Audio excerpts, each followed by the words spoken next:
Welcome into a Wednesday edition of the Jordy Culotta Show, live, driven and powered by Ghost Chevrolet, just like we are every single day. Check out our friends online at GEAUXChevrolet.com or stop in and see them on the lot today. If you're looking for a brand new car, go and see them in Laplace, Louisiana, or if you're looking for a used car, check them out at Go Express Auto Sales right here in Baton Rouge on the corner of Sherwood Forest and Florida Boulevard.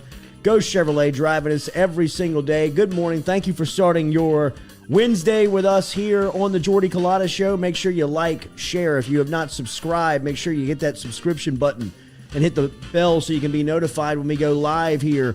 Jam-packed show. We will talk to Wilson Alexander an hour from now, as Wilson will be in talking a little bit about LSU baseball. Tonight we'll also get the latest on LSU basketball from Wilson, as this is a story that has really crossed over to everybody who covers LSU sports. And Jake Madison is going to be here a little closer to 9 a.m. this morning. Of course, Jake hosts the Locked On Pels podcast, which covers the Pelicans every single day. We'll also talk to we will talk to Jake Madison about the latest on Zion, what's going on with the Pels. Last night, the Pels fall to Ja Morant and the Grizzlies, but have been getting it right here towards the end of the season. We'll talk to Jake Madison about the Pelicans coming up here at 9 a.m. this morning. Obviously, we will be headlined and we'll be talking a ton about the latest article that came out from Pat Forty. I just wish we had some new news to report on the article. It's the same exact article to the day that Forty published 2 years ago, 3 years ago.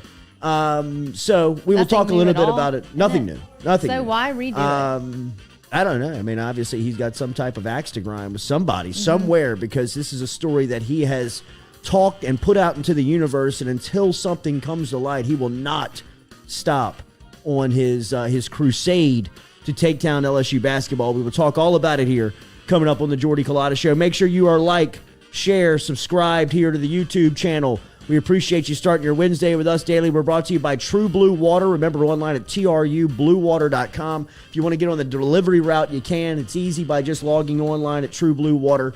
And then, of course, we're brought to you by Metropolitan Health Group, Real Doctors, Real Solutions. That is our phone line sponsor each and every day right here on Jordy Culotta Show. Metropolitan Health Group, Real Doctors, Real Solutions. Shout out to Jason Ramazan and Charlie Harvey and everybody over there. And Papa Earl's, our official spice here on the Jordy Culotta Show. 30% less sodium than their competition. Remember that when you're cooking with Papa Earl's. You'll not taste that salt kick that you will in the competition. 30% less sodium with Papa Earl's. All right, so Pat Forty yesterday, right? This is the news. And we'll talk a little bit about Bruce Feldman had his top 25 college football coaches come out. Brian Kelly within the top of the list. We will tell you about where Kelly landed and some of the other names that are within that top 25. As we said, we'll talk LSU baseball with Wilson Alexander coming up here in an hour. Jake Madison will talk Pelicans at the end of hour 2. And we will also talk a little bit about the NFL Saints. Do not use the franchise tag yesterday on both Teron Armstead and Marcus Williams. So it looks as if either both or at least one might be gone here in the offseason for New Orleans. Whether or not they try to negotiate and get a long-term deal with one of them, we will wait and see. We'll talk a little bit about it. But the major news, obviously, is yesterday's report by Pat Forty and Sports Illustrated. It dropped early afternoon, stating that LSU had received the notice of allegations. The notice of allegations is something that everybody's kind of been waiting on. This is the piece from the NCAA that is reporting back to LSU on what they have found with the men's basketball program and the football program. So that's kind of a big step that they received this yesterday. Yeah, well, I mean, that was kind of the next step. Mm-hmm. I mean, everybody knew that this was going to happen. Nobody knew when it was going to go down. Can you go back and just kind of briefly, I didn't care nearly as much about this in 2017. So, exactly what was he being targeted for in 2017? How did it start? He was caught on an FBI wiretap, right, with at the time, Christian Dawkins was at the center of a NCAA and an FBI investigation into illicit recruiting acts in college basketball, just what was going At that time, a couple of shoe representatives, including former Adidas executive James Gatto and Merle Code, who we referenced the Merle Code interview earlier this week that he had on Levitard, because Code has just started his jail sentence after serving time. He is serving time for their roles, as are a couple of former assistant coaches throughout college basketball, or have gone to jail because they were found guilty of was saying. And then physically in jail. Yeah, they actually they did time. Okay. So HBO runs a documentary called The Scheme, which you can go back and kind of details this entire case. Okay. Right? And when this came out, Will Wade was thrust into the center of it because they have him on wiretap talking to Christian Dawkins. And the language within that phone call, while it's not damning, right? Like it's not, you don't have the smoking gun, but it looks like the gun's being loaded, right? Like, I mean, it looks and sounds a little shady. Right. But at the end of it, you really don't have anything that you can put on Wade and say, this is how he did it, this is when he did it, this is where he did it, right? So people come in here, whether it was the FBI or the NCAA, and they crawl up LSU's ass. I mean, they start investigating LSU at every turn, right? The player at the center of this controversy was Javonte Smart. He's a local kid out of Baton Rouge, was a 4 or 5 star, no matter depending on the recruiting service of what you were following, but he was a high elite player, right? LSU got him over teams like Kentucky, and Florida was after him. And, a lot of the big time schools in college basketball wanted Javonte Smart. Wade gets him in his first recruiting class that he's here in Baton Rouge. On the wiretap, he's saying and stating that he made a strong-ass offer to Javonte Smart. Scholarship offer? Nobody knows what he's talking about. It can be whatever you want it to be. Nobody knows what he's talking about, right? I mean, that has never been confirmed what he is referencing on that. The language that he uses is shady, right? Like, I mean, it raises some red flags, but you don't have anything that you say, hey, he's admitting where he did it, when he did it, and how he did it. Right. And once they heard that audio, obviously that throws up their antennas, the NCAA and the FBI, to really kick up the investigation in Baton Rouge. And they've done that. They have talked to countless amounts of people that I'm very close with. I mean, I've heard some of the details of what both the NCAA and the FBI have been asking about through for LSU athletics, through boosters and through people who support the program and people who have been around the program, right? So for the last 4 years, LSU has been under the microscope of the NCAA and really the FBI. Now, at some point during that same time period, Pat Forty, who was a very well-respected writer during his time, totally changed his approach to his profession and became a mouthpiece for the NCAA. I don't know if he's on the NCAA's payroll. I don't know if he is trying to cover up something that the NCAA may have on him. I don't know what it is.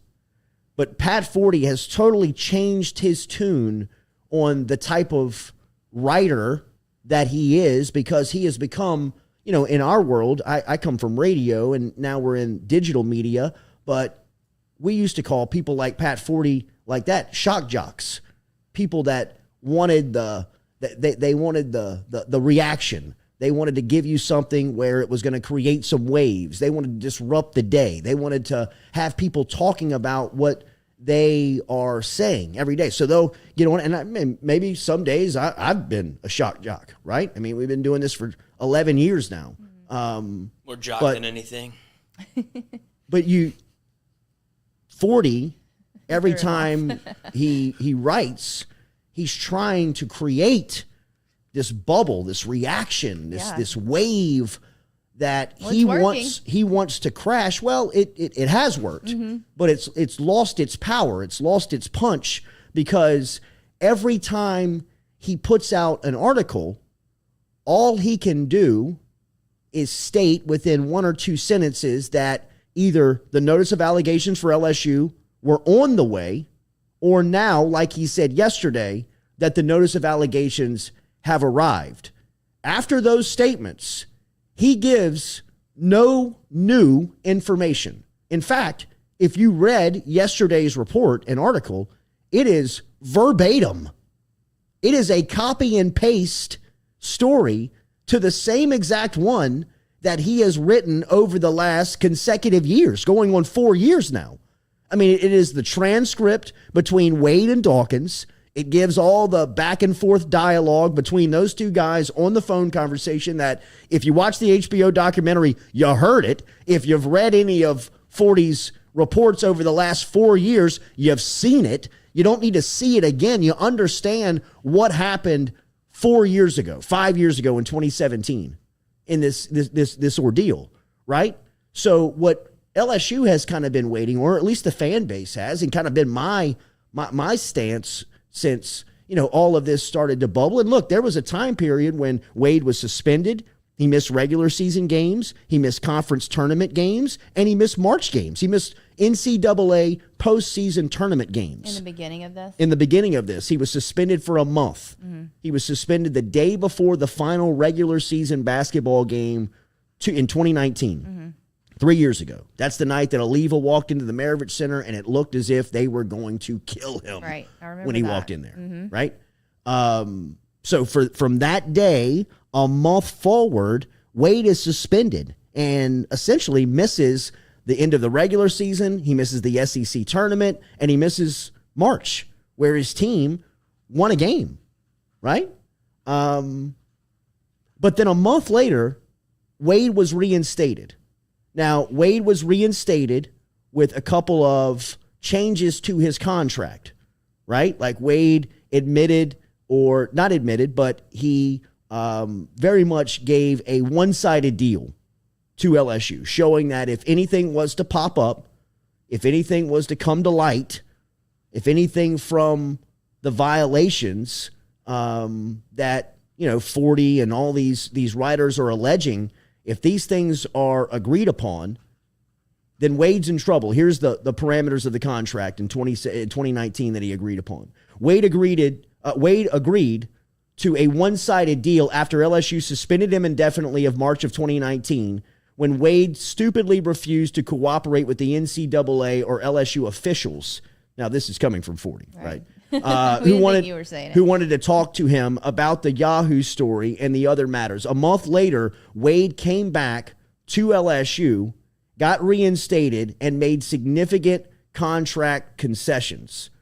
The notice was issued from the NCAA's. Then the NCAA formed a committee.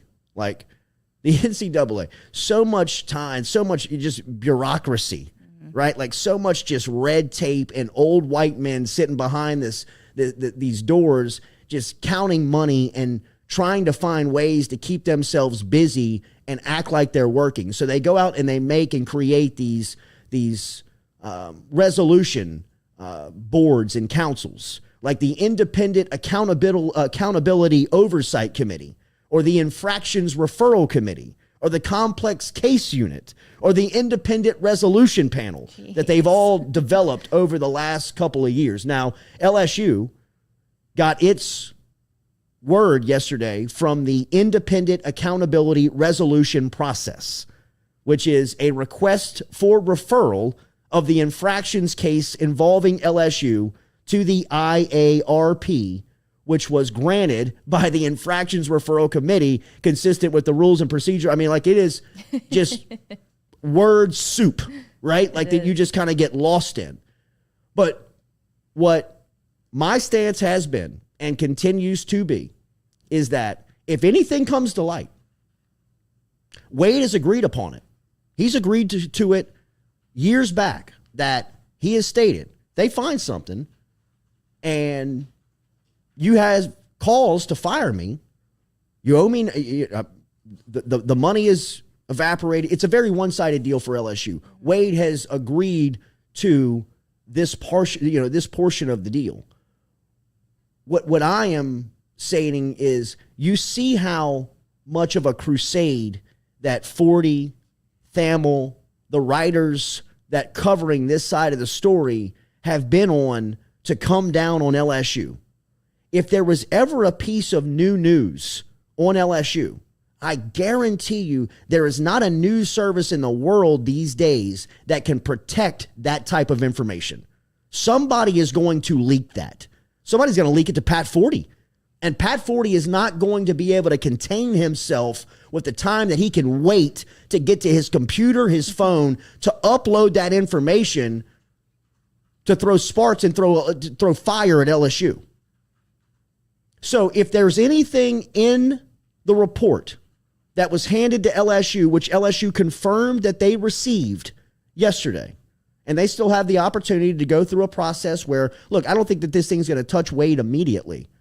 I think that he's going to be able to go through the rest of the season. He's going to be able to go through the conference tournament and the postseason tournament. But at some point, there's going to be some type of action around whatever the NCAA served to LSU. My stance is that if there's anything groundbreaking in there, the most surprising part to me will be that it hasn't come to light yet. Mm-hmm. Right? Like if there's something in there, a smoking gun, something that can get Wade, that's got him in a corner, that has proven what some people believe to be his recruiting practices have now been pushed to the light and say, look, there it is. This is how he does it. This is how he exchanges the hand, whatever it is. If that's in there, then Wade's toast. There's no debate. There's no debate on that. If they have Wade dead to right on a major infraction, he's done. He's dead man walking. But I also believe if they had that, you would know it by now. And you wouldn't have found out yesterday. You'd have known when that story broke over the last couple of months or weeks. The NCAA and the FBI have been fishing around Baton Rouge and around South Louisiana for the last 4 years, begging, looking, searching for a crack, a story, some type of opening in Will Wade's armor that can let them in to paint him as a crook. Because Will Wade has embarrassed the NCAA. The FBI really didn't want anything to do with Wade. I mean, this story really kind of blew up in the FBI's face. If you watch the scheme on HBO, you see that the feds are even more laughable in this situation than the NCAA is. I mean, they're more unorganized and can't find themselves worse than the NCAA. They didn't really want to get caught up in this stuff. The reason why Merle Code from Adidas is in jail is because they needed a fall guy. They weren't going to arrest Krzyzewski.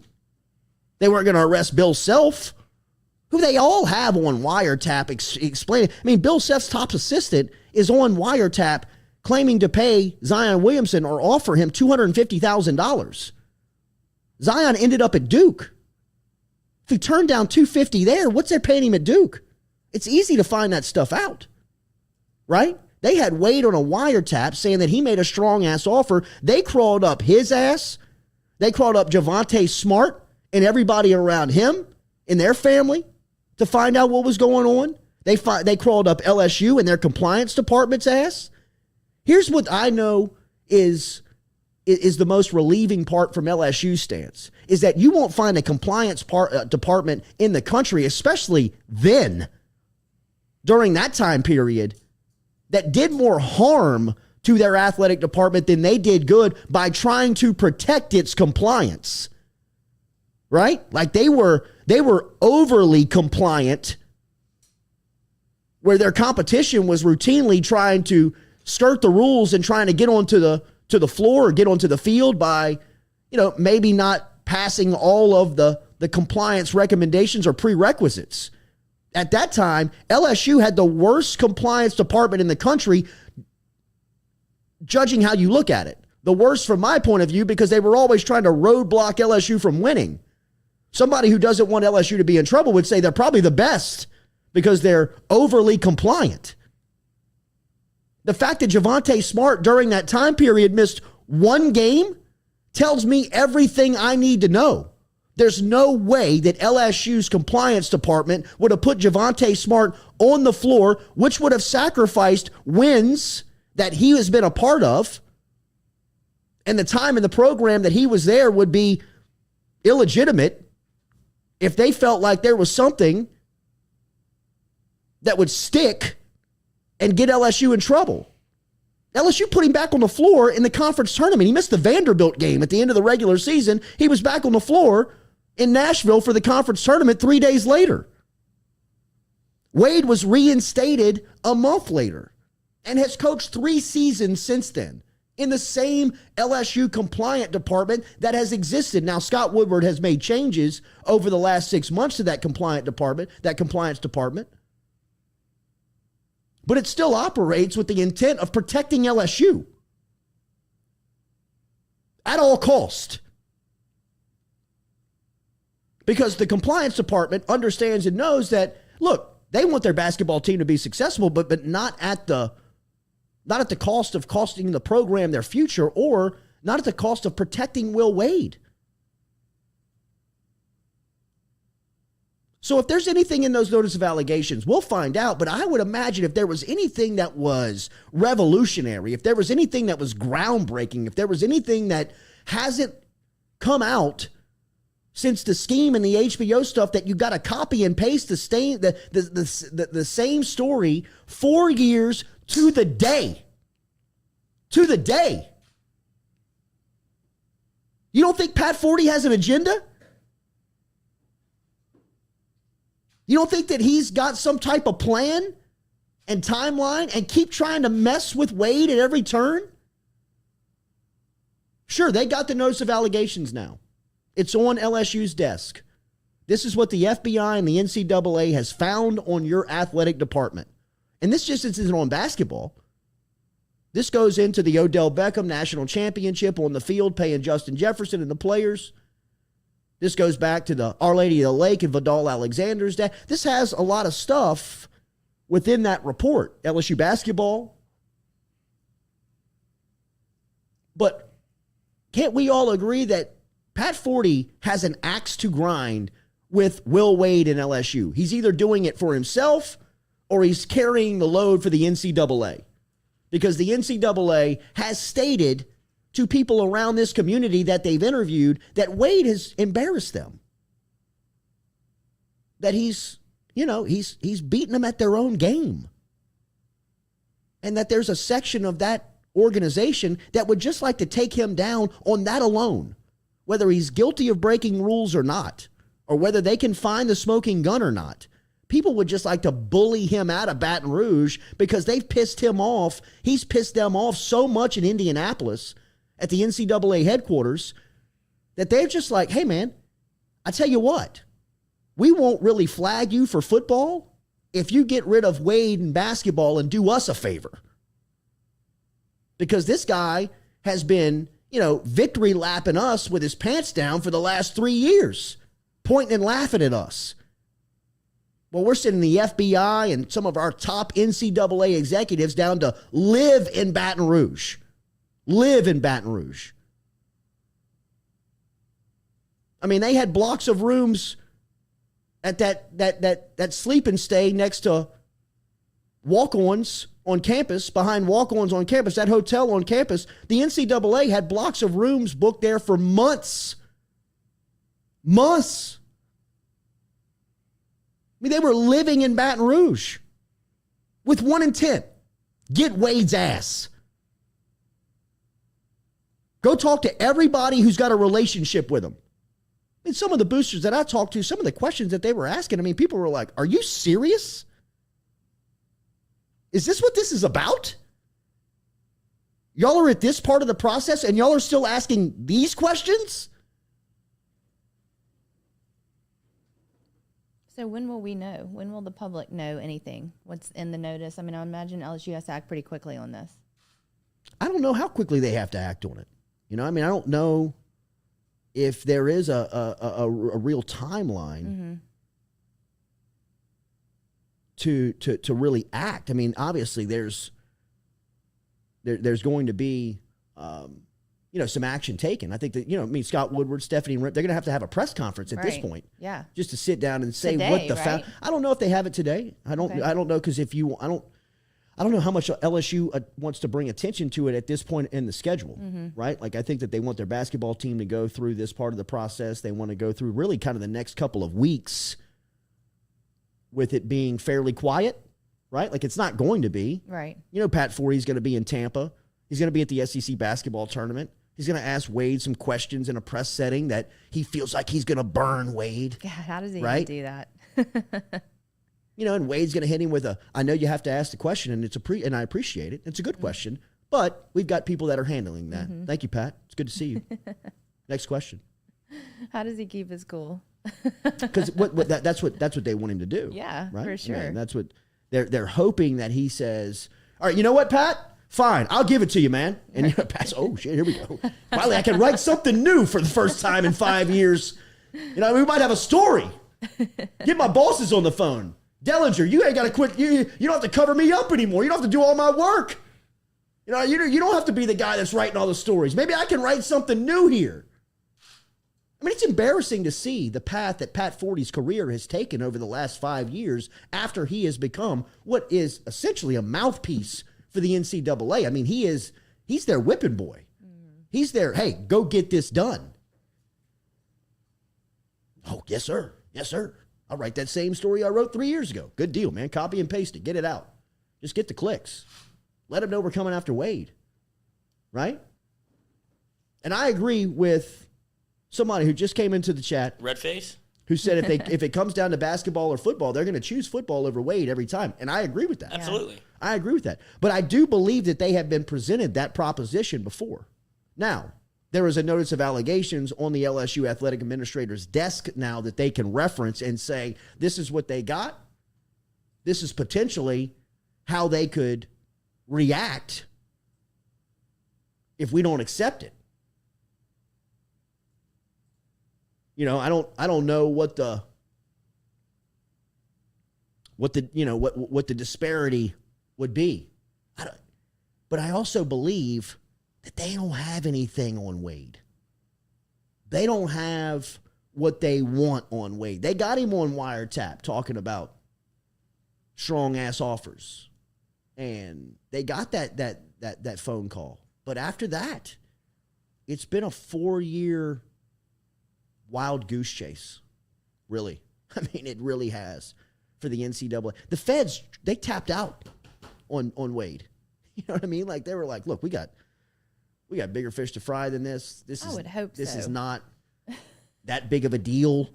You know what I mean? You don't have the stuff on Wade that you really think you do. You got him on the wiretap, but if you can prove what that conversation is about, then maybe you can get him, but you haven't been able to prove what that conversation is about, and you've talked to everybody that's been involved in the process, right?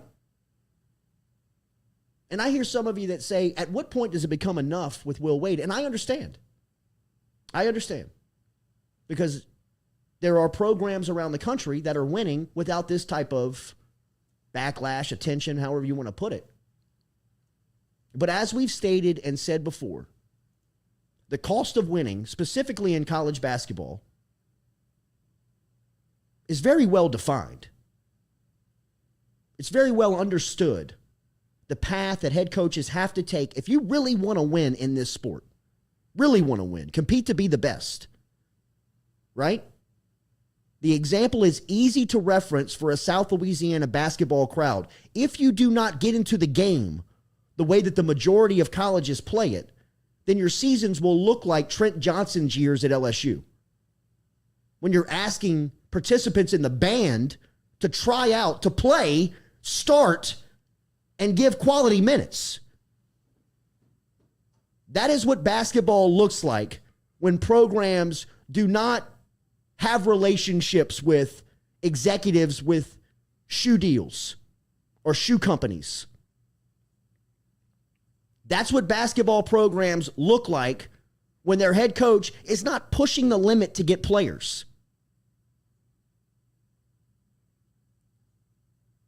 So what you get with Wade is you get a winner, but you got a young winner who pissed off the old heads that were sitting at the and Julian Phillips and Marvell Allen. All these guys that Wade has gotten over the years that these other guys like Calipari and Roy Williams who said, you know what, I'm out. Krzyzewski who said, you know what, I'm out. Bill Self, Leonard Hamilton, all these guys that you're competing with these players. Will Wade pissed them off so much by showing up to their party unannounced, uninvited, and way too early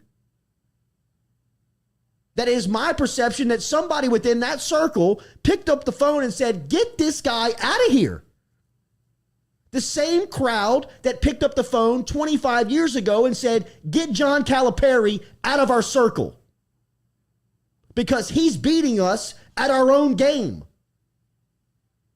How the hell does Marcus Camby end up at UMass in 1993? The same way Naz Reid ends up in Baton Rouge in 2018. That's how. And the same people that were pissed off in 93, like John Chaney and Bobby Knight and Krzyzewski, now it's Calipari and Krzyzewski and Roy Williams and Leonard Hamilton are the ones that are slamming their fists down on the table and saying, get this young cat out of here. And just play the meme. You know? Whether it's Wade at the press conference pushing away from the microphone, smiling and laughing, or walking around with his hands folded and giving you that smirk, whatever it is, they know that he's elite at the game that they formed. And he's at the party too early. And that's ultimately why, in my opinion, that LSU's truly in this. And they won't relent on LSU. Because it's my belief that people like Calipari have a direct line to Pat Forty. Or the NCAA has a direct line to Pat Forty. And both of those entities are affected by Wade. You don't think Calipari was pissed when Javonte Smart said, nah, man, I'm going to stay home? For what? To play for LSU. Why? I'm giving you a chance to play point guard at Kentucky. I know, I'm staying here. That did make sense. Find out why. Oh, they got him on wiretap talking about it? Pat, do me a favor. See if you can't run Will Wade out of the SEC in college basketball. Yes, sir. You got it, sir. So, look, man, the notice of allegations have arrived. It's a big story. Big news in Baton Rouge. If there's anything new in there, the biggest surprise I will have is that it wasn't leaked or you didn't know about it by the time it gets announced. It's my belief they ain't got shit in there. They got nothing that's going to burn Will Wade any more than he's already been burnt up to this point. And if they do, hey, I'll be here the next day saying, I was totally wrong. I was totally wrong, first, that they had anything on him and that they were able to keep it quiet. Because if you think that Pat Forty had something on Will Wade and he couldn't wait to get to a computer or a place to publish an article to tell you about it, look at what he's writing 4 years later. He's copy and pasting the same story that he wrote years ago. That has to be embarrassing. That's got to be for a national writer to write the same story on the same day every year. Pat, bro, it's a hell of a fall in your career, man. I know you're probably making the money from the NCAA. I know Cal's probably got you, greasing you on, giving you some type of cash somewhere. Getting you into the steakhouses in Lexington or Louisville, wherever y'all hang out. But it's worth all this. Look at what you've done to your reputation, man. It's not just people in Baton Rouge. People all over the country that follow the sport see right through you. This is a joke. It's really kind of sad that a writer of your level has taken on this story and let it control your career into the gutter, into where your credibility is destroyed.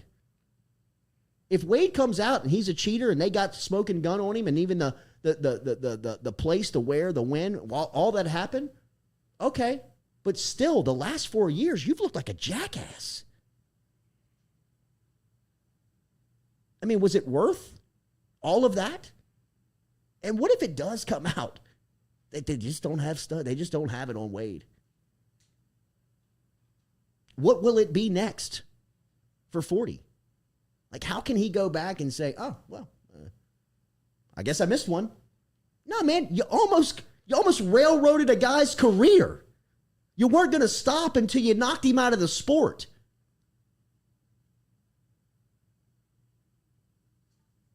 If they have something on LSU, I'll be the first one to be here and tell you I'm wrong. But if they do, I will be shocked that they were able to keep it tight-lipped. Because as much as they want Wade, and make no mistake about it, they want his ass. If they had anything on him, and I'm talking about buying a meal for a kid on the road, they'd let you know. We'd know. And Pat Forty knows what's in the notice of allegations. He knows what's in there. He's been too close to this the entire time not to have an idea of what they were going to report back. And he would put, sources tell me that the notice of allegations will include, and I know that he says it has major basketball violations. Like what, Pat? Like what? Where? When? Who? How did he pay him? I mean, all of that stuff has been investigated thoroughly by a pissed off NCAA and by the federal government. Welcome in our new sponsor, our guy, Jude Barker, BBW. I'm sure everyone's wondering why y'all are all wearing BBW hoodies. Well, we're all BBW now. Jude Barker is our guy from Barker Brothers Plumbing Works. He is across the river in Plaquemine. My guy is the best, man. Barker Brothers, they employ 30-year veterans and the young future of the plumbing industry. They have experienced carpenters and plumbers on staff for any industrial remodel of any kind. They cover greater Baton Rouge area to the Gulf Coast. They've got 2 trucks a day that are over here in Baton Rouge. They're located in Plaquemine. They do the best work, man. If you mention the Jordy Culotta Show, they will take off 15% from your service call, your consult, whatever it is. All you got to do is mention the Jordy Culotta Show. And this is what I love about Barker Brothers. No social media. No website, totally old school. I know, I said, tried dude, to find it. How do you get busy? He said, tell him to call me on my cell phone. All right, bro. 225-776-2431. 225-776-2431 is the phone number to get in touch with Jude Barker over at Barker Brothers Plumbing Works over in Plaquemine. BBW, we're rocking it here on the set. Everybody BBW. Wait, so the tool is a P. What's that? The tool is a P. The tool is a plea. The tool y'all realize is that? a P. We're not pleading out to anybody. I didn't realize that. A P? Yeah, it's Barker Brothers Plumbing Works, so that tool right there has to be the P shape, right? Okay. Katie. So we're really Yeah, not I don't know. BBW. I think you're doing a little too much. I think you're going a little too No far. website, no social media. I love that about him. But look, he's in high demand, man. All I can tell you, really, the best I can tell you is that even when I was endorsing other plumbing companies, I was using Barker Brothers. You know what I mean? Like, think back where I've been. Now it comes out. If you followed me from radio to this model, even when I was talking about other plumbing services, I was always using Barker Brothers because they've always been the best. 225-776-2431. 225-776-2431. Mention the Jordy Culotta Show. Take 15% off. Welcome aboard, Jude, and everybody over at BBW. All right, it is. We'll take your reaction here. We will jump in. We got our mailbag today, Lloyd. Get your mailbag questions in. Yeah, Make sure Lloyd. your mailbag in here. I told Lloyd you got to promote that every single day. For whatever reason, he just won't listen. I beat the streets with it. I go around to people and I just see, that's how I do it, word of mouth. That's how I do it like BBW. Hashtag mailbag. Hashtag mailbag if you want to get your questions asked and answered here on the Jordy Culotta Show. Let's go through a couple of these comments. It's just red face everywhere. Jesus I know. Christ. What is the I deal don't with know red what What is face? going on here, man? Can't even She look through really the is mad that comments. you scammed her OnlyFans. That's her I'm sorry. problem. Feeling cute might donate. George the Greek, Jordy, get Pat 40 on the show. It'll never happen. Young, or not so young, I guess it was about 4 years ago, I screenshotted a text message dialogue between Pat Forty and I and tweeted it out. Oh, With Pat Forty tagged in it, and I, in the text, asked him to come on the show. He would not answer. He would not answer. He would not answer after 3 texts. And then I said, "It's okay, Pat. Calipari agreed that you could come on the air." And he sent back like a ha ha ha LOL or something, you know. I said, "Pat, everybody knows that you're in his back pocket." And it triggered him, right? Like he started responding. I said, "Pat, come on the show and talk about it." And, it was like, "I would never come on your show." Like, okay, cool. So I screenshot it, tag Pat Forty, like put out like something like, "I doubt Pat Forty will ever be on our radio show." And since then, like we've had, and then so Dellinger gets the job back at Sports Illustrated after The Advocate. We go to the SEC Media Days. First one after that, Dellinger and Forty are drinking at the bar one night. I walk up. Forty goes, you owe me an apology. And I said, "I do? For what?" And we kind of clear the air. Like it never turns, Ross is sitting right there. 40 kind of expresses his, I kind of, make a joke about Wade, buy a drink, move on. And I said, like right there, I was like, "We'd love to have you on." I know, like, let bygones be bygones, but we would love to have you on and talk about this. I'm passionate about it. You seem to be passionate about it. I think it would make great radio. And he told me he was like, "Text me anytime." And so I texted him the next morning. Like, I got to strike where the iron's hot. And hopefully we can put together a good interview that he can take away with him. Like, this dude's not out to get me. Like, he's not going to bring me on his show and, like, set me up to backhand me. Right? And he never responded. And I just kind of let it die after that. Did he have beef with LSU before this? I don't ever remember him having beef with LSU, specific beef with LSU. I think that I really do believe that 40, and this is all my thoughts. I've talked to people within the industry about it, and people believe, like kind of like buy in. They're like, yeah, it makes sense.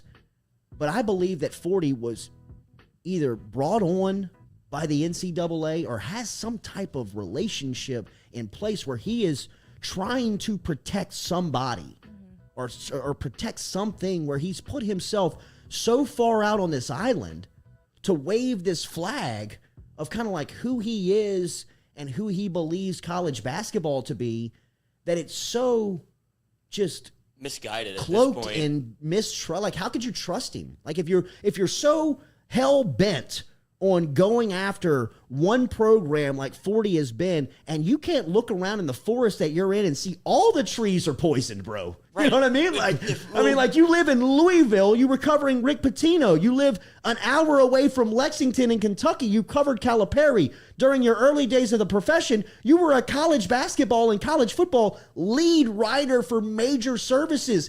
You know how the game works, bro, right? Like, you're not going to sit here 40 years into the industry and say, "No, I can't believe only one school down in Baton Rouge is doing it like this." Like, it's just, it really is embarrassing. Well, I guess he's protecting like the blue bloods that he believes are what college basketball is made of. And a lot of this, it feels like, comes from directives from the NCAA, because this is, Wade has, like you said, he's laughed in their face. He's been as arrogant and defiant as you can be to not only the NCAA but to the FBI, and saying, "You got nothing." Yeah. And so every time he does that, it's more venom for them to send Pat 40 out and write another article, notice of allegations, put this on the docket for you. It's just to keep the wheels spinning on Will Wade, because they're so upset that he's the one that kind of let the floodgates fall for how you handle these situations with the NCAA. Well, and Will Wade's the poster child for it. You can always reference the Oklahoma State press conference. Right. Anytime anyone really wants to get a true indicator of the NCAA and working with the NCAA and what it would do to your what it could potentially do to your program, is you look no further than the basketball press conference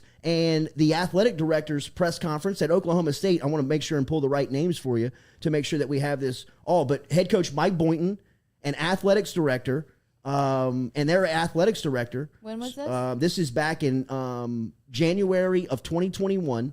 Okay.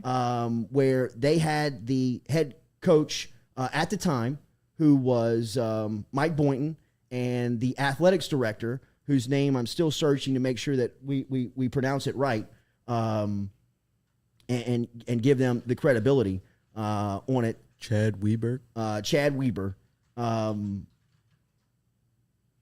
That said, and this is from Oklahoma State's basketball press conference from 11/3/21, so November of 2021, and they worked with the NCAA to find out and get to the bottom of their infractions and them breaking the rules. And the NCAA was appreciative of that the entire time until they ruled. Right? Like, nothing that Mike Boynton, nothing that the Oklahoma State basketball program at the time had anything to do with the time period that was in question. Right? But they were penalized for working with the NCAA. And that was the reputation that was happening along the time, along those times of college athletics. And Wade and LSU credit them for not sitting down and saying, look, here's who we are, here's what we do, take it easy on us. They knew that if you gave them a crack, they're going to burn the building down. I'm playing the audio right now for the interview of what happened. Frustrated. But somewhere in Indianapolis, there's a group of people celebrating. They felt good about the work they did. While I explained to 17 kids that their dreams of playing in the NCAA tournament this year couldn't be realized. And that's shameful. And there's no wonder that nobody trusts them. Because they get to hide behind letters, COI, and IF. And they don't have to come and do this and answer questions and talk to kids and talk to parents. And so the message is clear. Because we had a $300 violation. No failure to monitor. No lack of institutional control. No recruiting violations. No head coach responsibility. No players playing ineligible. So if you got some of those things going on, don't do what we did. So that's Mike Boynton, and Oklahoma State's athletic director. Mike Weber, at the time, with their press conference back in November of 21. Chad Weber talking about what it was like working with the NCAA. Remember, Daily, we're brought to you by GoFlow IV. That's why I don't do it. Like, they didn't really do anything, and they get a postseason ban, and all because they were compliant with the NCAA. And the number one pick in the draft last year. Right, and then they took them out of the tournament. Exactly. I mean, they have a marketable player who had nothing to do with what they were talking about at the time that Oklahoma State is under investigation. Mike Boynton was not the coach at Oklahoma State during that period, and they penalized the present-day program for working them with them directly on trying to get down to the bottom of it. Right? We wanted a clean slate. We wanted to start fresh. And mind you, the stuff that they're talking about was like travel fees for players, like feeding people. It wasn't paying and like it wasn't like this cheating that you expect to be happening, right? That's like what going Oklahoma out. got in trouble for? Yeah, travel meals. Travel fees. It was unreal. I mean, it's. But the NCAA has shown no good faith in order to operate with them, because every time that you do something or anything, it's the cop in every movie that says, "Hey, you can trust me here. Like, tell me what happened. You won't get in trouble." And then they turn around and throw the book at you because all they want is an admission, because that's the only way they can ever catch anybody is if you say you did it. It's gotten everybody in trouble. That's the only way people get in trouble with the NCAA is if you admit it. Look what happened with Oklahoma State that we just saw, and then you see North Carolina State. Like, if you just say nothing, there's still 5 teams that are getting reviewed by this independent, reviewing process council. It's taken over 4 years because none of them are going to say shit, and so they don't have a review process. There's nothing to review if nobody's going to talk to you. you. I mean, and could you Will Wade's imagine? the reason. Could you imagine being an NCAA official on somebody's campus looking for answers? You got no subpoena power. You got no You're a power to mall cop. say that. Yeah. Hey, you got to sit down and talk to. I mean, you're like, you mind if we have a chat? No, go. Close the door. Like, okay. I know, what a waste of Like- resources for them. It is I mean, millions. really Yeah. and truly, the SMU death penalty case from the early 80s should teach everybody about the NCAA, because the 30 for 30 tells you the NCAA never had anything. The SMU fell to public pressure. The NCAA was trying to build this huge case and make it seem like it was the federal government, or it was, some type of organization that had this power to make you speak. But when in reality, like SMU, like it came out, they were like, I mean, the reason why they got caught was because we just kind of bullied them into the corner and they just started spewing. You know what I mean? Like they were finally like, why are they talking? Write stuff down. We might actually get one. I mean, and even then they were like, shit, if we just kept our mouth shut, we never would have gotten caught. Right? I mean, it's a broken organization. It's a broken model. If you look at the way that college basketball and college athletics is governed today, with NIL, and we're still sitting here and arguing about stuff that happened 3, 4, 2 years ago about cash. Like, it's legal now because it was so egregious, right? I mean, they handed down their notice of allegations to Bill Self in Kansas. Oh, I hope that Scott Woodward would do this. And I trust everything that Scott Woodward has done. And I'm riding with Scott Woodward. And I believe if he sees it's fit to extend Will Wade, I know it's but Kansas gets the notice of allegations from the NCAA. They give Bill Self a lifetime contract. Auburn has one of their assistants arrested on campus. Federal agents pulled up on Auburn University's campus, kicked the doors into the basketball building, and arrested an assistant coach on campus in the facility. In the facility. Missed 2 games. Bruce Pearl. After the suspension, a month after the 2-game suspension that Pearl served for that happening, lifetime contract, $50 million from Auburn. That's amazing. I mean, like, it would be so fine if these NOAs, if this notice of allegation comes out and it's the same thing and it's just a copy and paste of Pat Forty's story over the last 4 years, and Woodward gives Wade an 8-year contract. 5-year contract. $3 million a year. Give him 50. Yeah, just pay him. Show the confidence that you have in him, in the program, and show the NCAA. Nobody respects you, man. Nobody takes you serious. Your legs are cut out. We're going to take this notice of allegations and we're going to extend our basketball coach 5 years and $20 million.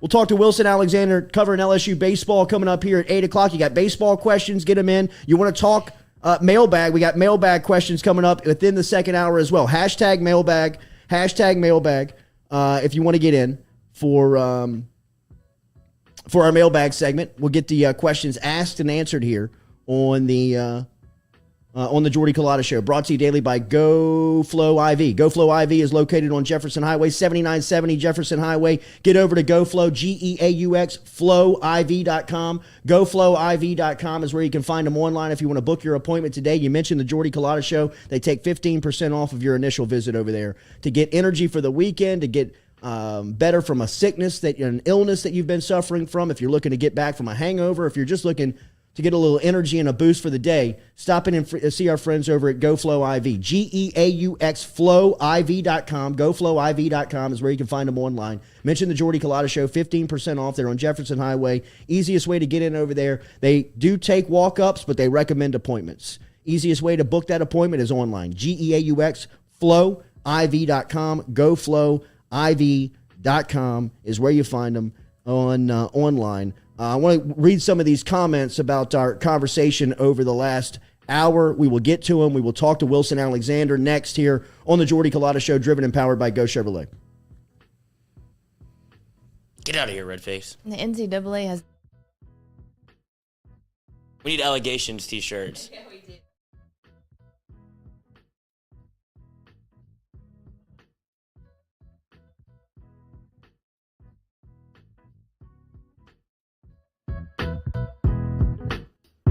Papa Earl's, the fine spice, originating right down here in South Louisiana by our guy Mark Pop Norman. Developed it back in 2018 and won Amazon's Newcomer of the Year in 2019. They pride themselves in having 30% less salt and sodium than the leading brands at the same price point. You can find them locally. Look for Papa Earl's at Rouse's, Calandro's, Mathern's, High Neighbor, and more. Go Chevrolet is proud to announce Go Express Auto Sales, the new used car lot located in the capital city of Baton Rouge, Louisiana at 11522 Florida Boulevard. Go Express Auto Sales is online at goexpressautosales.com, or you can search them on Facebook and social media at Go Express Auto Sales, the newest addition to the family of Go Chevrolet. Remember, Go Chevrolet is located down in Laplace, Louisiana, but now welcoming aboard Go Express, the new used car lot located in Baton Rouge, Louisiana at 11522 Florida Boulevard.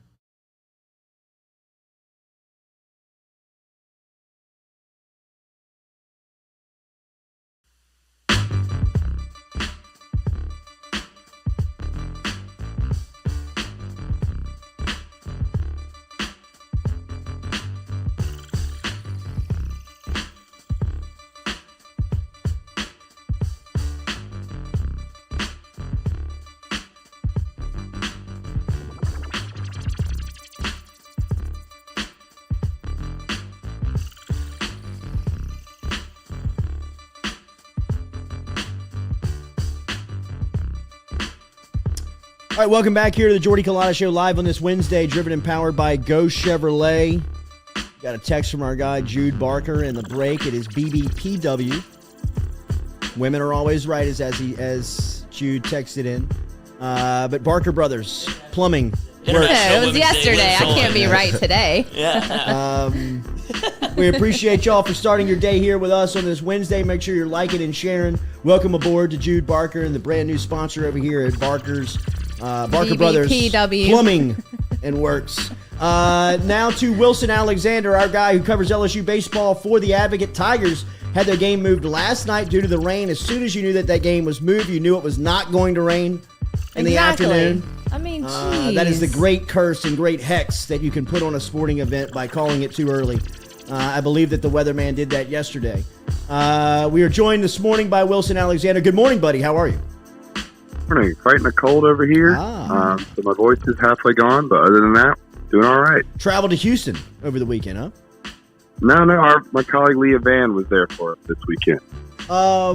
Wilson, before we get into baseball, before we get into football, because I know you cover it there, this Will Wade story is huge, and I know that it's brought together a lot of collection of writers over at The Advocate who have covered this story at some point over the last 4 years at some angle. What do you make of the latest for LSU basketball and for the LSU athletic community as they were served their notice of allegations from the NCAA yesterday? Do you know anything? Do you expect anything here in the next couple of days or hours? Yeah, this was obviously a significant step in this investigation that has just dragged on for the last 3 years. Finally getting that notice of allegations, LSU knows what it's been accused of. And now it's going to be able to issue a response.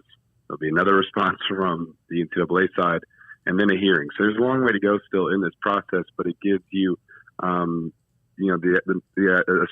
full scope of what LSU is facing here. We don't know exactly what is in that notice of allegations, but hopefully LSU will release the notice of allegations sometime this week, maybe as soon as today, and we'll have a better idea of what LSU is really facing. If there are level 1 or level 2 violations, it is considered to be serious what's in there, but we don't know the exact language of it. What has it been like from a local point of view to cover this story? I'd imagine that this story has kind of been one that has been a wild ride at times, but it also seems like it's been a sleeping giant at times. What has it been to be on the reporting side of a story like this?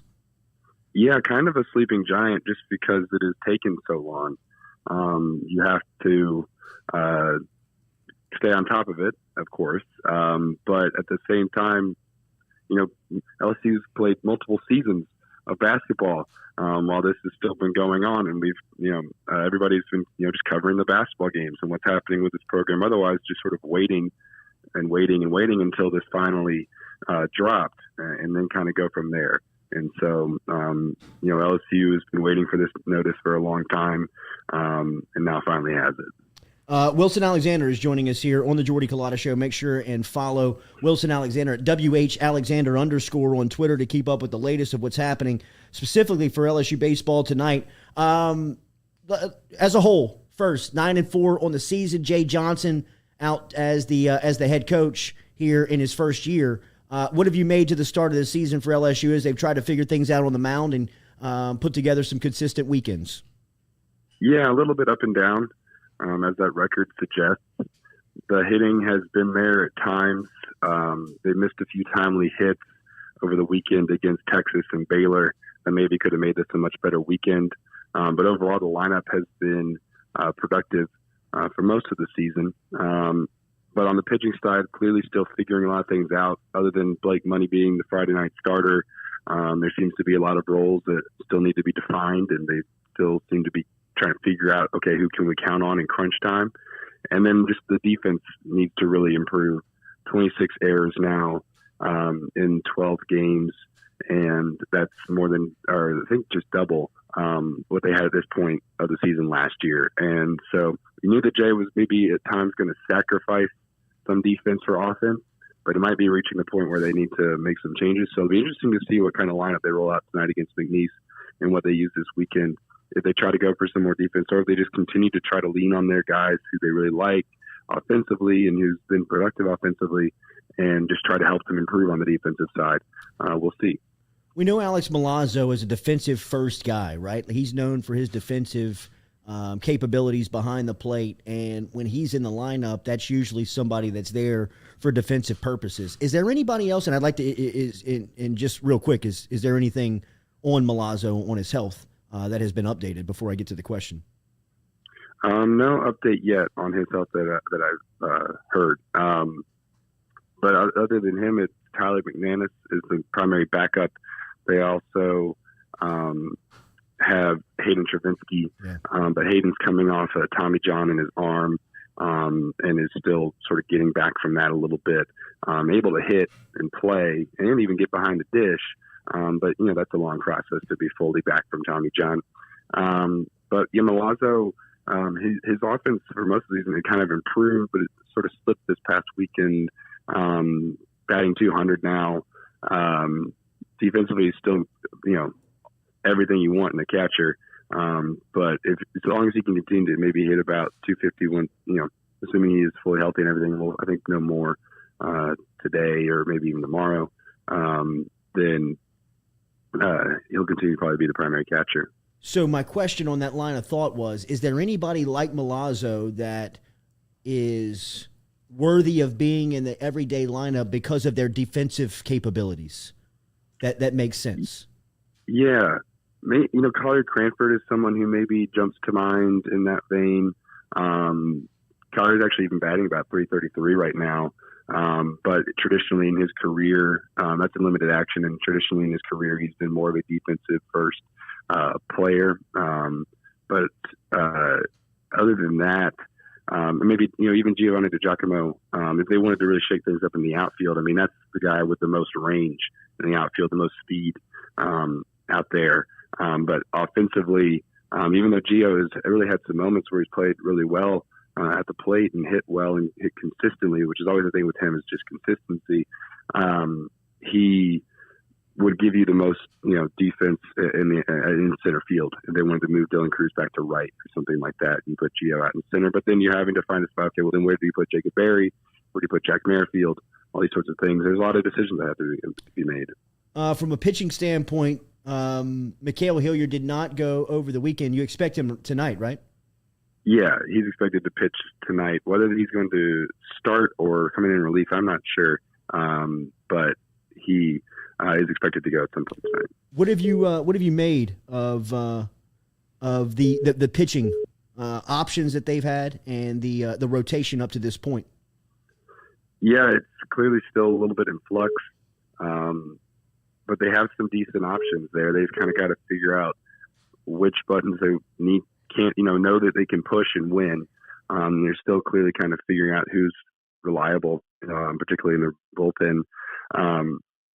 Blake, you've got set in that front of the rotation guy, and he's proven, or at least continues to prove, that he's capable of doing it. But continue to find your second, and even if you want to, have a traditional third starter, who that would be.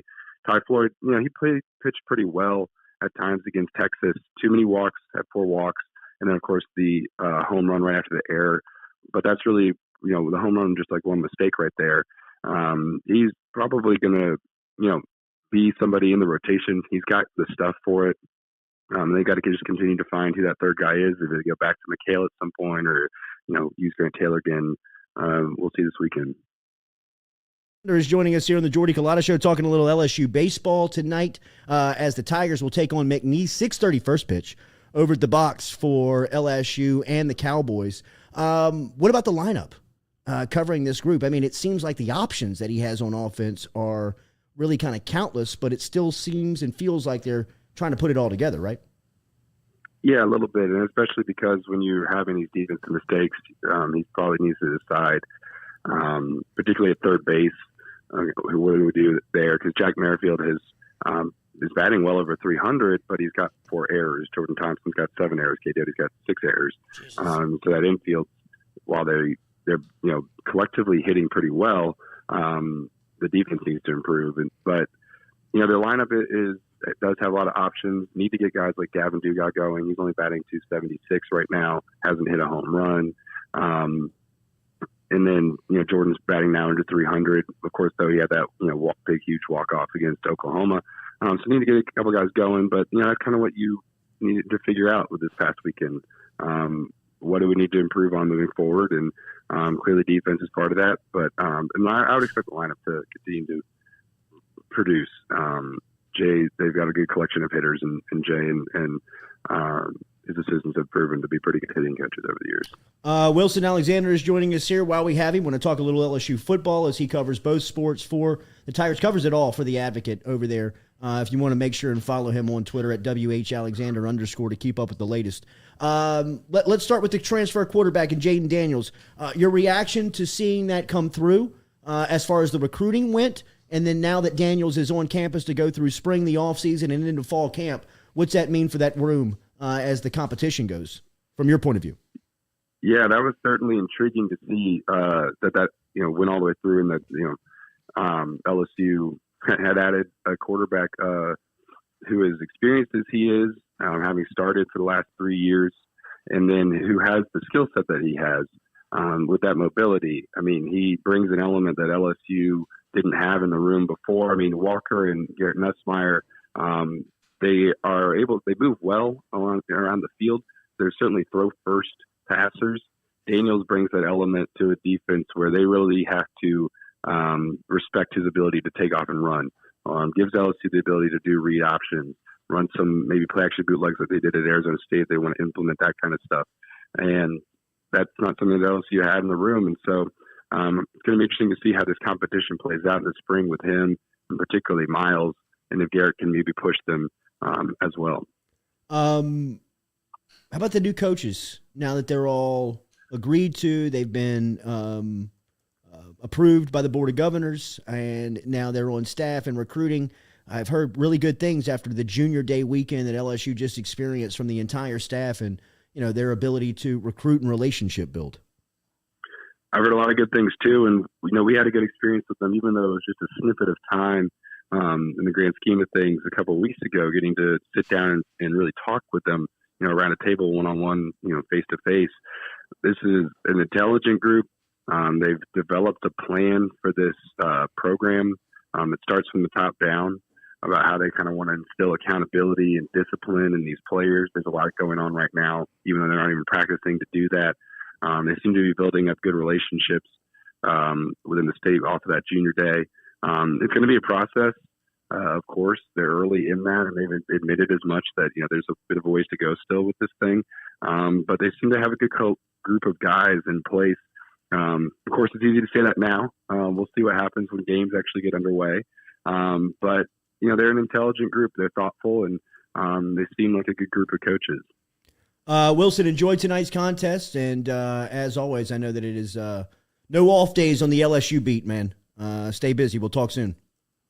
Yeah, never an off day, but I appreciate it. Y'all have a great rest of your day. Always. There's Wilson Alexander checking in this morning from The Advocate, checking in with the latest on LSU basketball, baseball, and football. Make sure you're following Wilson on Twitter to keep up with everything that is coming out of LSU's athletic building to keep up with the latest. Remember, Steele Henry, know who is on your roof. He is from Hargrove Roofing, and he is located down in Lafayette, but he works the entire South Louisiana corridor. He can help you out. If you are listening to this broadcast, you can get in touch with him by feeling the steel and dialing it today at 318-229-7266. Know who's on your roof. He is a professional, trained expert in the roofing field. Steele Henry, whether it is shingles, tin roof, I'm not going down the list of roofs, just whatever roof you have, get in touch with Steele, and he can help you out with that. 318-229-7266. He can do it. 318-229-7266. Feel the steel. Steele Henry, our guy from Hargrove Roofing,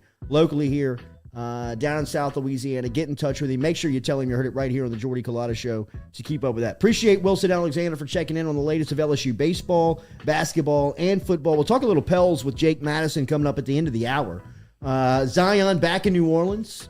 He's at a local church in town. I never stopped supporting him. I just want to remind everybody of that. We know. I told y'all he was coming. We know. Until he gets on the floor, you are not right yet. That's right. That's right. Who was checking in with you from Germany? It's a great question. Red face for it's a sure. Great question on some variation of red face. On Garrett Hamilton says that was Ford from Germany. Ronnie the Limo said, Jordy, you need to charge your phone. Rico Delgado said it was a foreign country. Rob Boudreaux, that is Pat calling. Rico Delgado, it's Javante Smart calling that he admitted that he ratted. He's now in Norway. Rob Boudreaux, or is that Redface? Louis Caro, if it was Pat, Jordy, I would have dropped Wilson. Yes. For sure. George the Greek, I'm a fan of Redface, personally. Redface Which is version of Redface? Talking directly to people, yeah, so it's not a bot. It's a real person. Yeah. We just don't know who. You get some big friends. Find more to do something with your time. She has found friends here in our bunker. I guess so. Maybe we should support Redface like we supported Zion. Maybe so. Hayden Paris, this may be a golden opportunity for LSU, Scott Woodward, to get rid of Will Wade with no strings attached and get his guy. Scott Woodward and 40 could be on the same team. Maybe so. Hayden. Maybe so. No, this is a directive from the NCAA. This is not Scott Woodward's doing. Well, remember that Scott Woodward and Mark Emmert are, I mean, they're related. Well, they're related because their kids are married. Right. We got to bring our Scott sign back. They're in-laws. Are they in-laws? They're not in-laws. Wait, their kids are married to each other? So Correct. No, they're not in-laws. What is they're it? not like Scott's kids. I know. Emmert is his in-law. Yeah. So Emmert's kid, Woodward, is his in-law. Is her in-law. So what are they? So what are friends? they? Their kids are married. Oh, they don't get a title? No. Okay. What do they? So what is like the other? The like in-law my parents call? and David's parents hung out together, but they weren't But related. They don't have a title. No. Their kids are married to each other, Right. and they enjoy each other. That's really as far as it goes. Okay. No title. Okay. I don't get that at I all. know. I can see that you don't. I don't get like in the nieces, nephews, in-laws, all Marriage is that. probably pretty like far off. second cousins. I don't think we understand what second cousins mean either. I saw like a flow chart one day and I was like, oh, that's what it means. Or like a cousin once removed. Yeah, the Doesn't removal is mean weird. what What do you you mean? think it does. I don't know. That's like A second cousin. So I mean, like your first cousin would be Sean's kid. uh-huh. So your Yeah. second cousin would be Sean's kid's kid. Oh, that's But my once nephew. removed is something different. Sean's kid would be his nephew, right? That's right. I'm wrong. Yeah, See, yeah, I'm yeah. telling you, this is Your kid. This is what we His, talk about. Lloyd's kids would be Sean's Would be kids' shit out of luck. cousins. Yeah. That's right. Yeah. That's right. That's right. Your kids and Sean kids are first cousins. And then after- y'all's kids are second cousins. Cousins. Yeah. Is that right? Yeah, Yeah, that's right. that's how it Kissing works. cousins. Right? Is That's that right. Yeah. Okay. But I don't know the once removed. I always thought that was like a divorce thing. But is it not? But yeah, I don't think it means it's not. It sounds terrible. It always does feels like sound you got terrible. removed from the family, Right. but it's not. That's not what it is. I don't think. And it's always once removed. right. Like, are Right. you twice removed? If you get twice removed, I think you're in you're trouble. screwed. You're screwed. Yeah. Pat 40 is twice removed from my family. Twice removed has been my front tooth, and guess what? Oh. Go ahead Right. and zoom in on this baby. Oh, now Okay, you're ready. Oh, yes. Now Here he's we ready. go. Ah. Look at him, dude. All lined up. My man, Chad Spillers, yesterday. I was there for 3 hours, took 4 shots to the gum yesterday. And those syringes are huge. Huge. Look at that, though. We got to do a before and after for him. We do. And I actually caught, like, you know, laying down on the deal. You're laying up, and I kind of go eyes closed. You know what I mean? I don't want to see anything. I'm not scared. Right. I'm not scared. But I don't want anything I don't to want to scare me. see it. You're Right. So she's kind of it's the hygienist and Spillers are kind of like standing over you, Hygienist. right? Is that right? Hygienist. Okay. Or like Hygienist. standing. Listen, this guy. Get out of here. Get the fuck out of Look here. at English major over here. See, it's like they're at your funeral, right? It's like you're kind of like awake for your wake. Yes. Right? Like you're like laying down. You're and Coach like, K. People are like staring at you.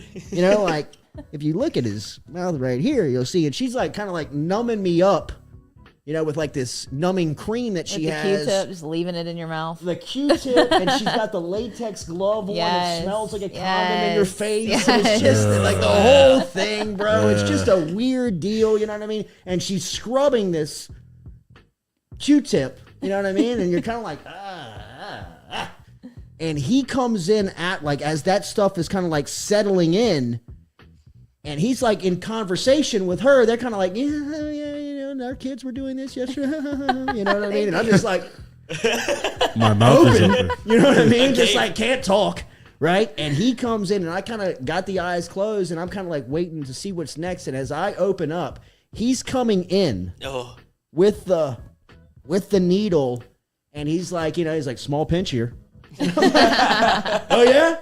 And I mean, this thing was, you could see the freaking needle off of it was just like, that's gonna go through my gum, right? I mean, like that's gonna puncture through the other side. It's gonna hit my it's brain. going to touch my tooth. Yeah, right? Touch my tongue. And I mean, just 4 shots, you know, just like to the gum, bro. I mean, like it just, next thing you know, I'm floating. 3 hours later, it was not an hour and a half. Clearly. As Katie so eloquently said when I was talking to the hygienist yesterday Hygienist. on the phone and said, what are we looking at time-wise here? And she said, max hour and a half. And as soon as I hung up there, I was like, no way. No chance. So we end up going 3 hours, but this is the last of a long line of procedure. And I'm here to tell you that the finish line is 2 weeks away Oh. from my guy, Chad nice. Spillers, who has done stand-up work on my mouth, which I thought was never able to be returned to its natural form. He's giving you Joe Burrow mouth. He's given me a burrow mouth. He has given me the burrow appeal. And I got to be honest, bro. I love him. I absolutely He's love back. him. They look great. He's back. I Wait, feel so a little these are- back. I'm definitely walking around, mouth open. I'm anxious to see what I'm going to do. Like Smiling a when lot. somebody Mouth asked me to smile, you know what I mean? Yeah. When somebody asked me to smile for a picture, I've been, you know, kind of doing the lip smile. We got to take new headshots now. Yes. Gotta take side new by side headshots. of you and Joey. Did you notice the candle I put over there next to you? Right He's there on got your the- table. He's got the new chompers on the candle, Yeah. too. Yeah, there A you little go. side by side. There you go. The boys. Y'all look just alike. Just alike. Twins. Same amount of Super Bowl wins between us. Yes. Not appearances. Same Perfect. teeth. Same teeth. Love Are you it. going to get color coded? Yeah. That's what's happening right now. That's the next step. Color That's what's happening coded. right now. So I went to the I don't know what the title is in the process, but what they're doing. Hygienist. No. What they are doing is getting the color Oh. shade correct Okay. for the actual final piece. This is actually plastic that Yeah. you're looking at here. This front right here, plastic. Yeah, you can pop that baby right out. I Huh? can pop that thing right now. Don't though. I'm not. Please I'm not because I'm not going Please. back. I'm not going back. Your mailbag questions, if you have any, get them inside of the chat app, and we will make sure and get it asked and answered here on the Jordy Culotta Show. But shout out to my guy, Johnson Spillers, office in Gonzales. That's where I was yesterday. There's also an office in Baton Rouge, in between Bluebonnet and Segan. Stop in today.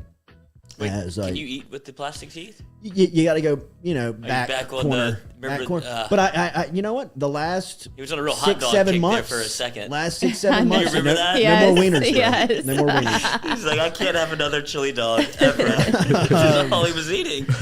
But Phallic foods. I have found kind of a strategy now how to eat. I don't enjoy Smoothies. I don't enjoy the food like I did because you can't chew it up as much. You almost swallow it nearly whole because you go in so to the back of the mouth. yeah. You only get a couple of chews in, and then you're kind of Just kind putting it down the hatch, and Yeah. you don't Oh. enjoy it as much. You know what I mean? But it has, it is worth the sacrifice. If I can get these pearly whites looking like Burrow, I'm all in. When you're laying there and she puts the numbing on the Q-tip and it starts to run down your throat, don't you panic for a minute? Like, what if my throat and her tongue went numb and then I can't David breathe? would be so happy. Actually, Lloyd! I actually.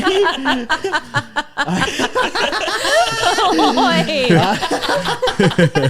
First It's one 8:24 at least. International Women's Day. That's right. 364 days I of actually sunshine. digested cement. The Oh my God. the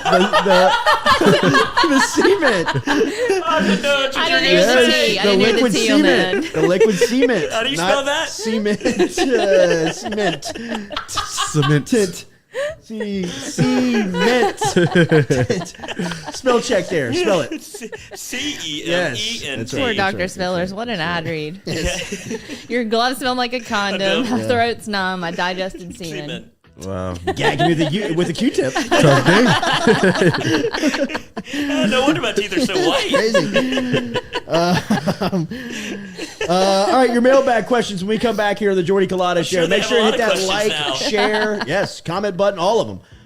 Like, share button, get them in for the mailbag segment next here on the Jordy Culotta Show, driven and powered by Go Chevrolet. Oh, God.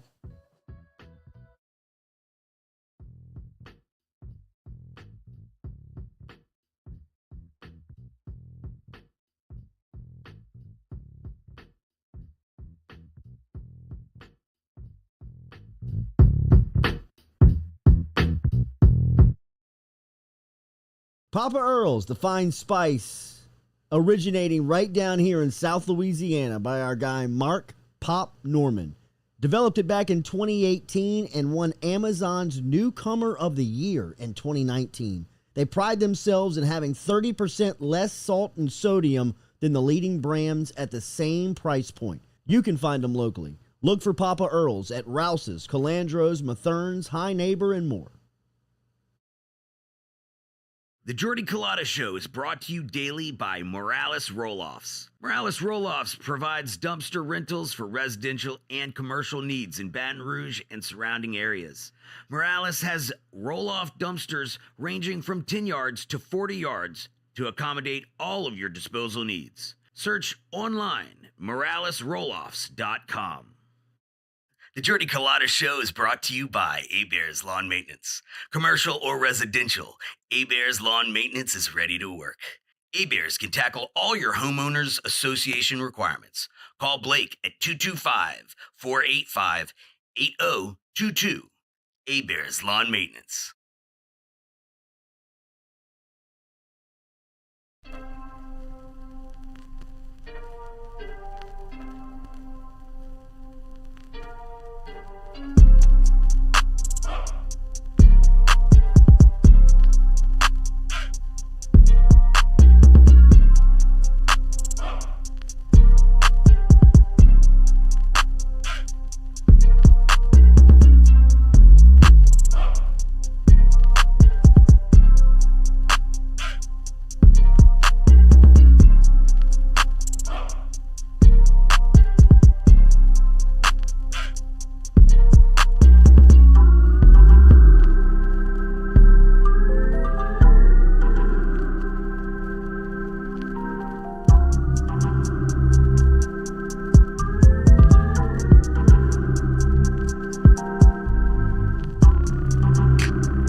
Hayden Paris inside of the chat app. Low-hanging fruit here.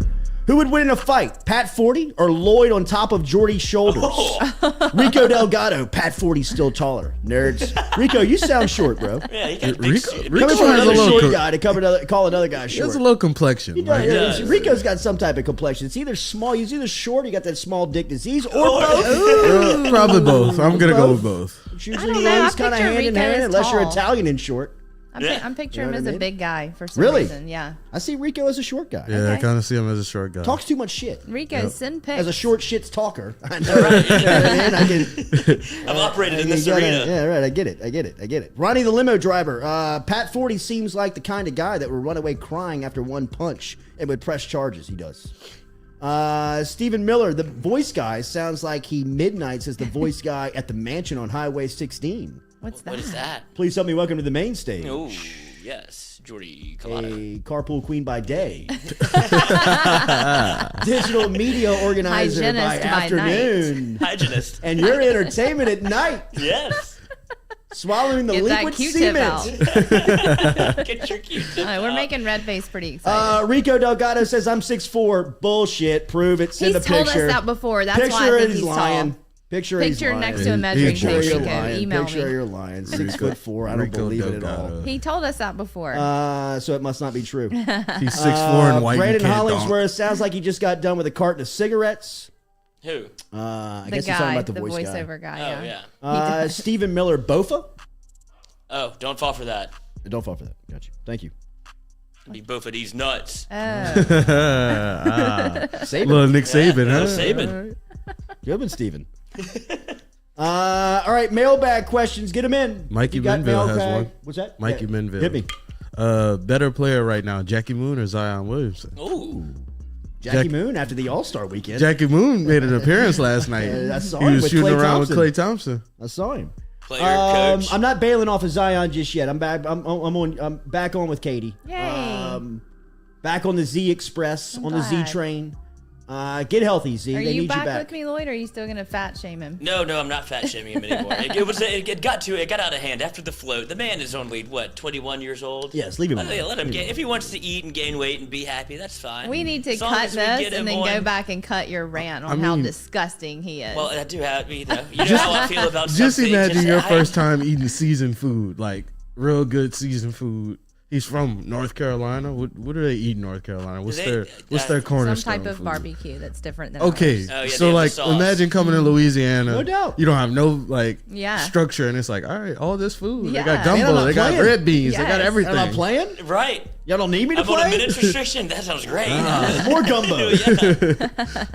Yeah. Rico Delgado, Jordy, I tell the truth. Unlike you about Will Wade, Rico, you're definitely not 6'4", bro. Yeah. Or else we'll wait for the picture, too. Right, you definitely ain't 6'4", man. That was a Take care of that burn, much. Rico. Send a picture. It didn't happen, Rico. Yeah, if you're Short nerd. 6'4", yeah, we'll wait Short, for the small page. dick nerd. Louis Send pics, Rico. Louis Send K. pics. Rowe in the chat said 6'4" online, 4'6" in reality. No doubt about it. 6'4" on that keyboard, bro.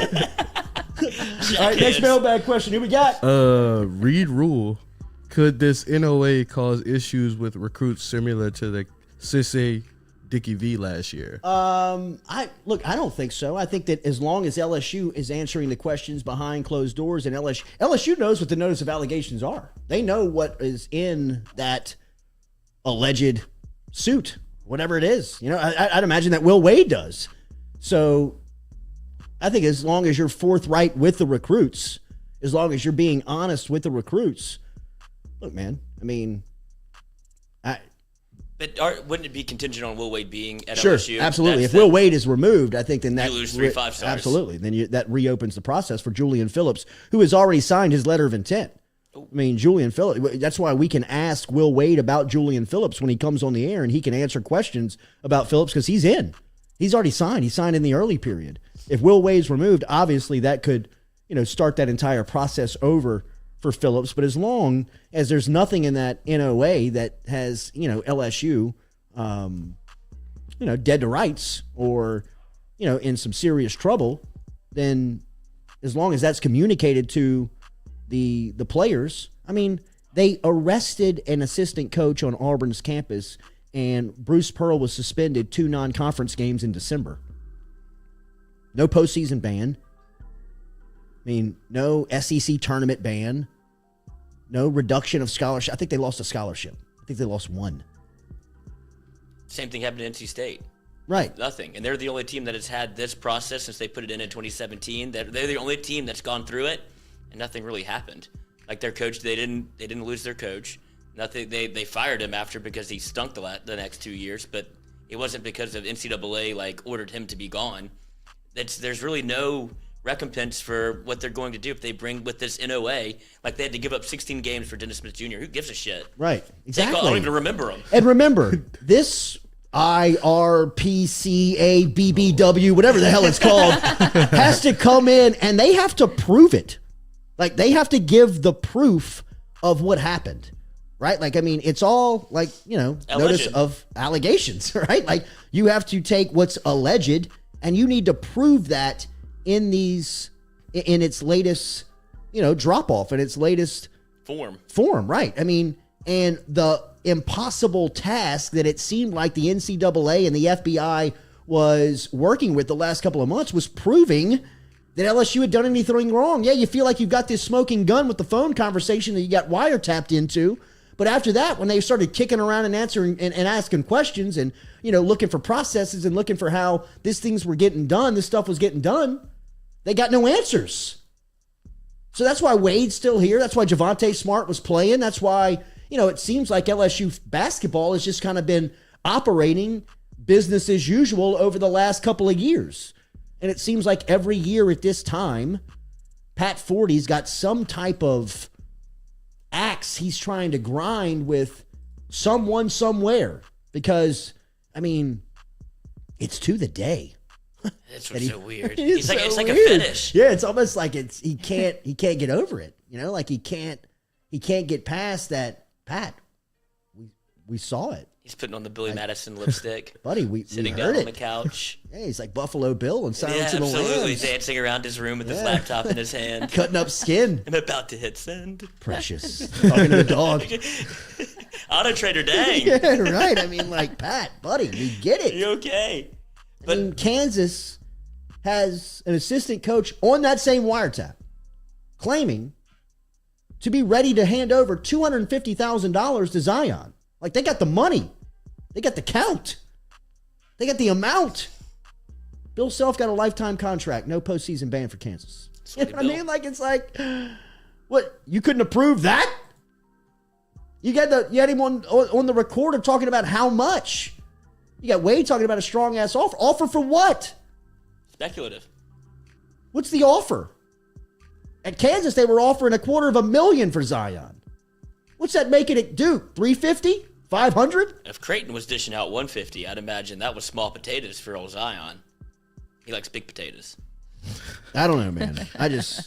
Well, and the only reason that NC State even got caught up in the wash is they had an Adidas rep turn. He pled guilty and he became a cooperating witness. Like, if nobody says nothing, nothing's gonna happen. Right. You got to admit that you're guilty to be guilty in this situation. SMU, right? SMU. Sweaty. What happened with SMU?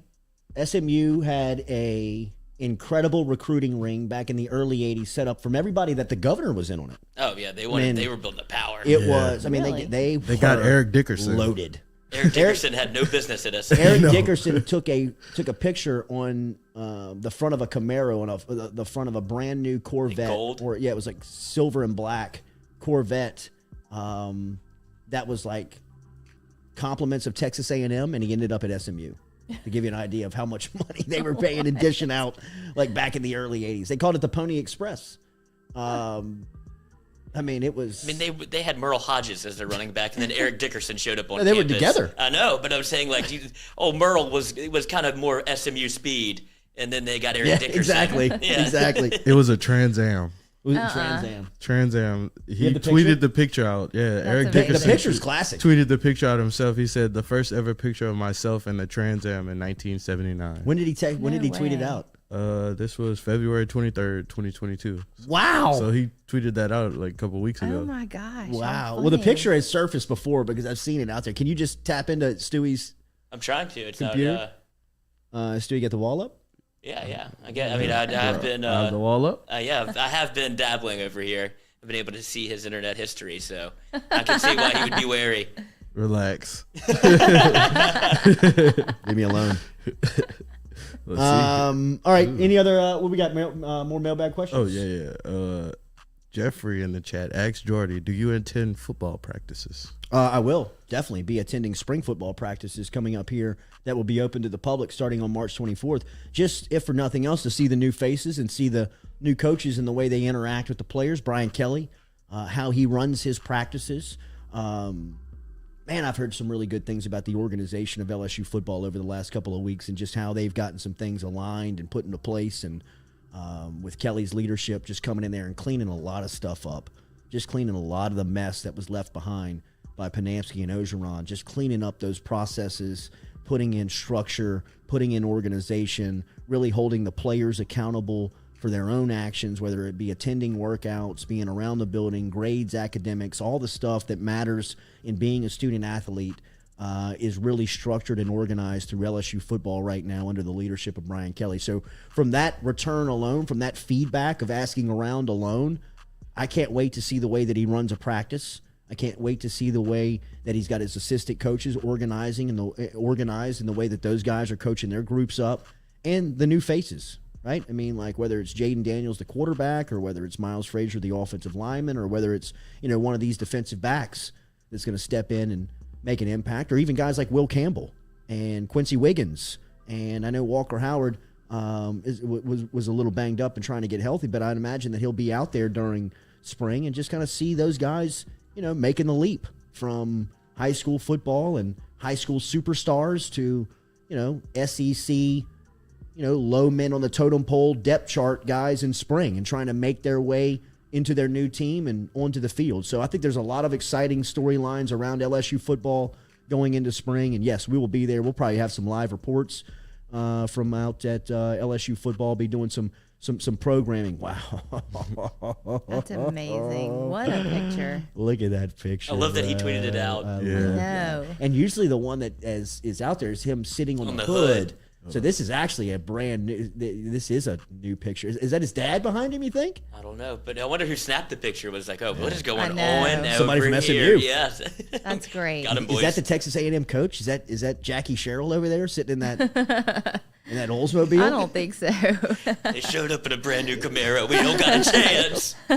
Bullshit. Get his dad on the phone. So that Trans Am cost about 40. 60. We at SMU are ready to put forth $250 for Eric. I think he drove the Trans Am to SMU. Love it. Trans Am. All right, where are we at next? Got you. Rico Delgado said, sure. Panamsky knows he's 6'4". Ask him. Yeah. Text Panamsky and ask him if he's Call Derek. 6'4". I will. I will. Graham Kelly, hypothetically speaking, if Will Wade was not the basketball coach, who would you want in that position? Coach K. Oh. Not really. Loser. Just such a crybaby. Oh, Lloyd. Coach K is a crybaby. He is a crybaby. It's a great question. Porter Moses, Oklahoma? Which I'm trying to think of who Scott Woodward would have a connection with. Would he try to would he go back to the A&M route? Try to go get Buzzard? I don't want Buzz. Buzz can't recruit. Can write you a letter, though. Handwritten letter, everybody on the staff. Wear you a good-looking suit. Yeah. And work out in it. See, that's why we don't want Will Wade to leave. Yeah, we don't want to. Yeah, you don't want to go. You don't want to go down this rabbit hole of a new hire. We're comfortable with where we are with LSU basketball. I like Porter Moser at Oklahoma. I liked what he did at Loyola Chicago. I thought that he was a really good coach. I think Chris Beard at Texas is a really good coach. I don't know if you can compete and go grab Texas's basketball coach, especially somebody like Beard who loves being at Texas. I don't know. It's a good question. But I go back to what Lloyd said. You don't want another basketball coach. Keep the guy that's getting the 5 stars. Tell him to hire somebody who understands the X's and O's within the game a little bit better, and you might have a national championship contending program next season. What's next, Stewie? The Bono asked Jordy, how many pounds of crawfish can you eat in one sitting? St. Patrick's Day next weekend, sunshine, good days, little buzz. 7 pounds, 6 pounds. Jeez, Yeah, really? I could go. Yeah, about 7. Probably, I've seen I might somebody go 10. 9. What? Might I've be able to seen go 10, somebody in one depends. city go 9. We got an old college roommate sat down and like just 2 bows on the table, hovered See? over the crawfish, went all in. 9 pounds later, it was very impressive, but I never wanted to have that experience with him again. That's what I don't like about like I enjoy a crawfish boil, but I'm not the one to like I'm not either.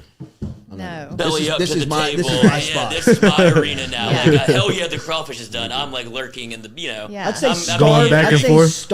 starving. Max. My max crawfish pounds would be 7.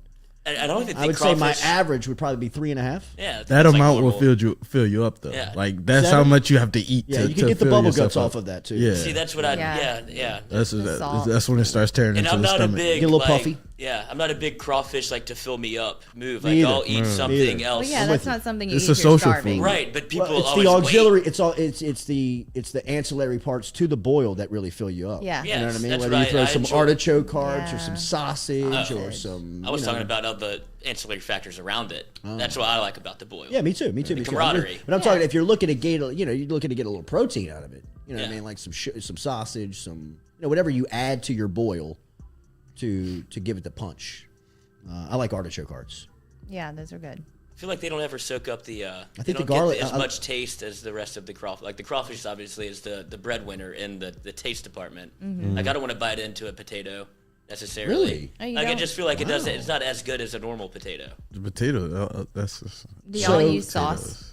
Like Yeah. when you eat it? sometimes I use it more for like I the use the sides. sauce for the than- potatoes. Yeah, Yeah. more Yeah. for the sides Maybe than that'll the be my crawfish. move. Yeah. Yeah, that's good. Not a big carb. I think a Makes it better. cracker with the crawfish with the sauce on top is a good bite. Ooh. Oh, It's a lot of never work. done a Yeah, I was gonna say Lot of he's work. You going gotta through a peel. lot. Lot of You work. already That's a lot. gotta Lot of work. break the crawfish and all of that. Well, yeah. the foodie couple, when you weren't here Friday, made a very controversial topic, but it seemed like it might have been, but she said shrimp over crawfish. She'd rather do a shrimp boil. Yeah.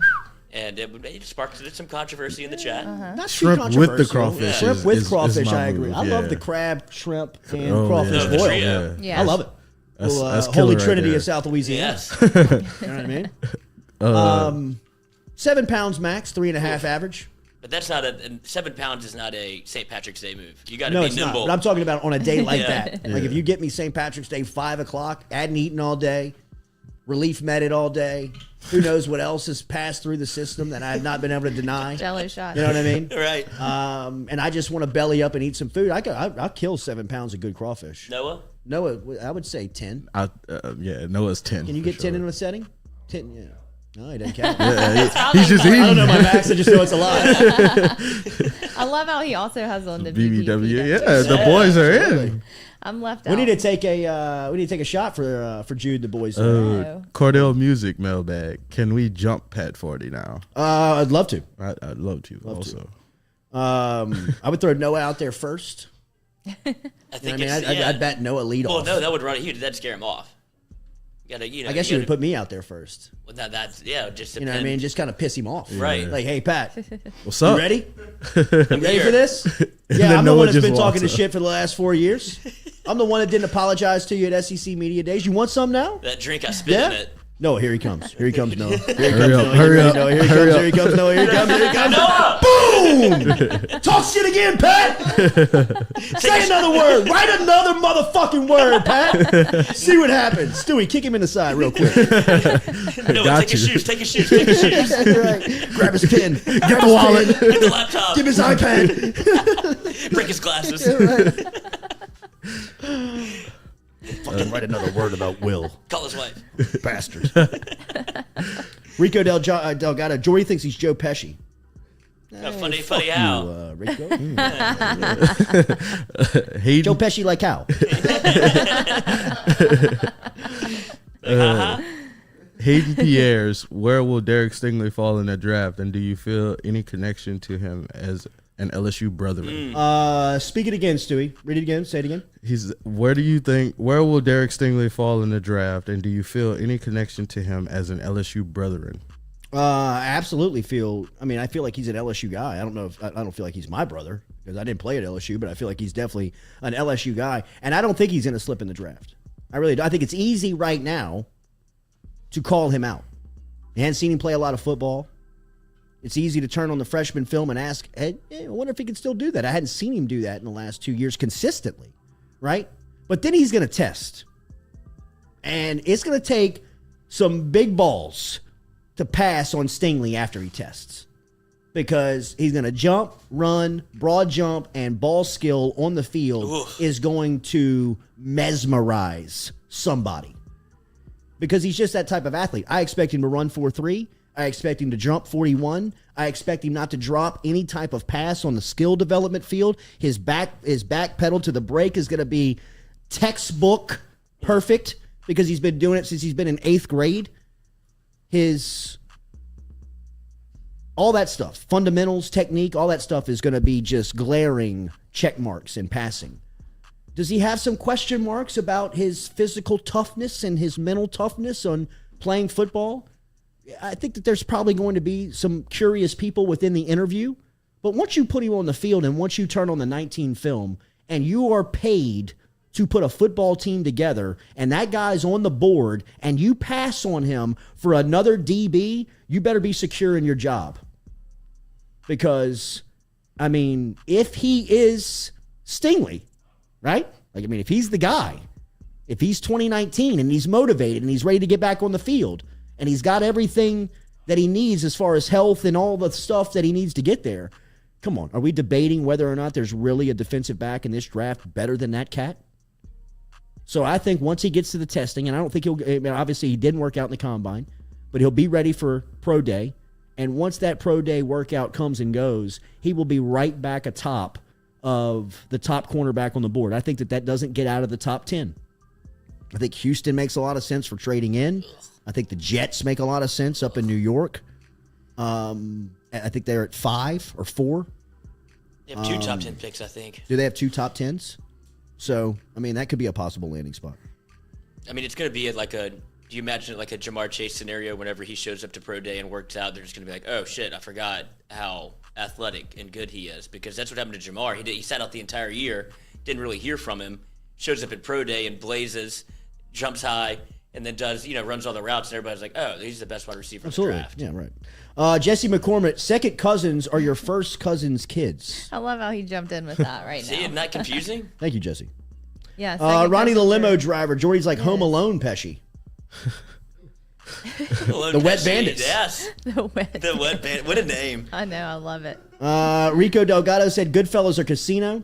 Why was the Wet Bandit so intent on getting this kid? What's the point of Home Alone? We embarrassed him, bro. Yeah. He Will waited him. Oh, that's what it's They Pat want to 40. break Will into his waited him. house. The parents are out of town. They were experienced house invaders. They were robbers by trade, bro. The Wet Bandits. Yeah. And It this seems like kid it just became personal. who was home alone. It did. He was torching their heads off. He was throwing bricks at their head. They were slipping on tar. Remember, everyone it was out of town, so Right, that yeah, was no, like one yeah, of their terrible jewel parenting. houses. That was Yeah. their crown jewel. Yeah. Isn't that the origin Kevin story for? effed it up. Isn't that the origin story of John Wick?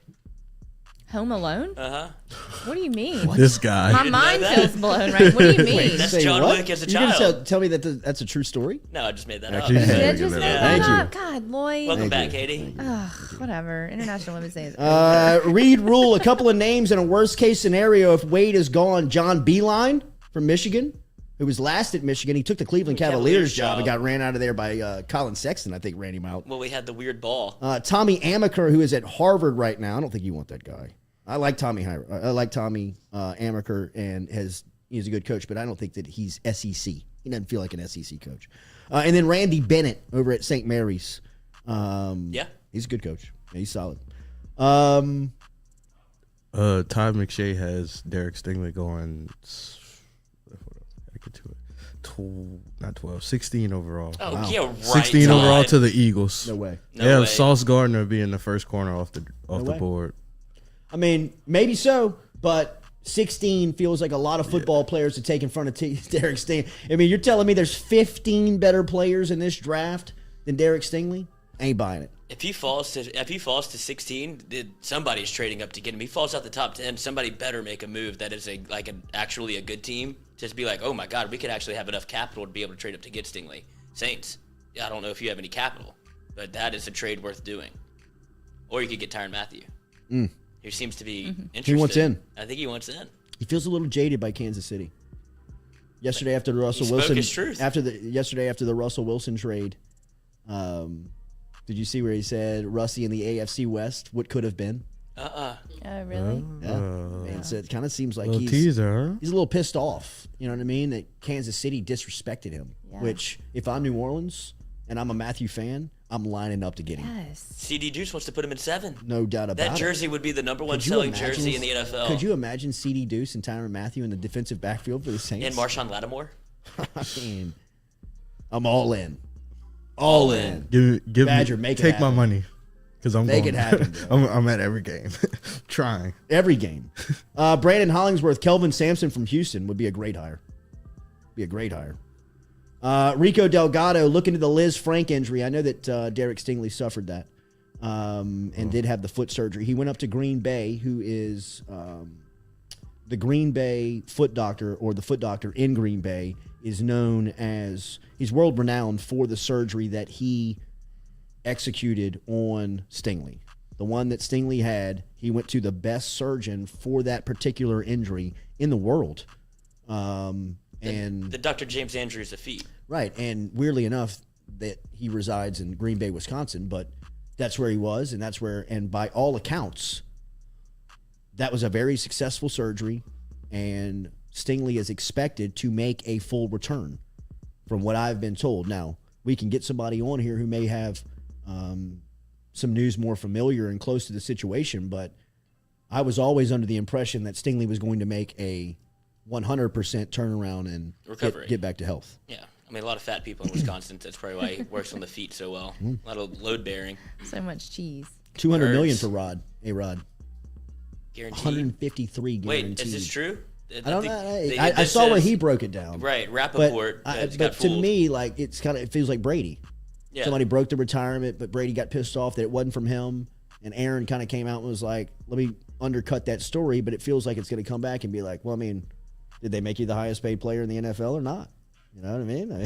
They said that there's a well, $153 million There's this guaranteed. McAfee yesterday talking about sources, and his source was clearly Aaron Rodgers, and he was saying that it's a cap-friendly deal and that he's not, that he doesn't exactly agree with what Rappaport out there. There's no deal signed, but there's one on the table that is very cap-friendly and one to help the team because it's like Rodgers has always said, I want to be able to play with people that make the team better. It's not really about me making money. I'm ready for Green Bay to shell out money and get weapons around me. Well, I mean, look, if I'm in Aaron Rodgers' situation and it's time to win now, I'm not taking the $200 million. I'm looking at Drew Brees and Tom Brady and what they did late in their career. I'm taking less money for more players, right? I mean, how easy is it for Aaron Rodgers, Tom Brady, Drew Brees at the time to go out and get a $3 to $5 to $8 million endorsement deal? Well, he can't You know what I mean? anymore. Who? Rodgers. Can't? Oh, I think that there's a space that would pay him a large amount of money to endorse a product. Joe Throgan. Maybe, but a heavily conservative type product Alex Jones. would use Aaron Rodgers. I don't know if Aaron Rodgers would commit, but I'm saying Yeah, who Aaron knows? Rodgers to compensate himself for money that he would take out of his pocket to pay other players to come to Green Bay, he could easily make up, is what I'm saying, right? And what is $8 million to Aaron Rodgers these days? It's a lot of money to everybody in this room and probably everybody listening, but to Aaron Rodgers, it's not worth signing a deal over or being kind of like, I'm going there because they're $8 million more than what they're offering. It's all about winning these days. And I mean, how many hundreds of millions of dollars can you have, right? If your legacy is banking on how many Super Bowls did you win, how many Super Bowls did you attend, Rodgers is 1 for 1, but he's widely recognized as being the best quarterback of this generation. Just like the storyline with Brees and Peyton, that's got to keep those guys up at night, in my opinion. Rodgers only going to 1 Super Bowl, and the way that the seasons have ended for him the last couple of years have got to keep the competitor, the football player in Aaron Rodgers, rich, wealthy, or not, up at night. I mean, there's not 100 more million that can soothe that pain.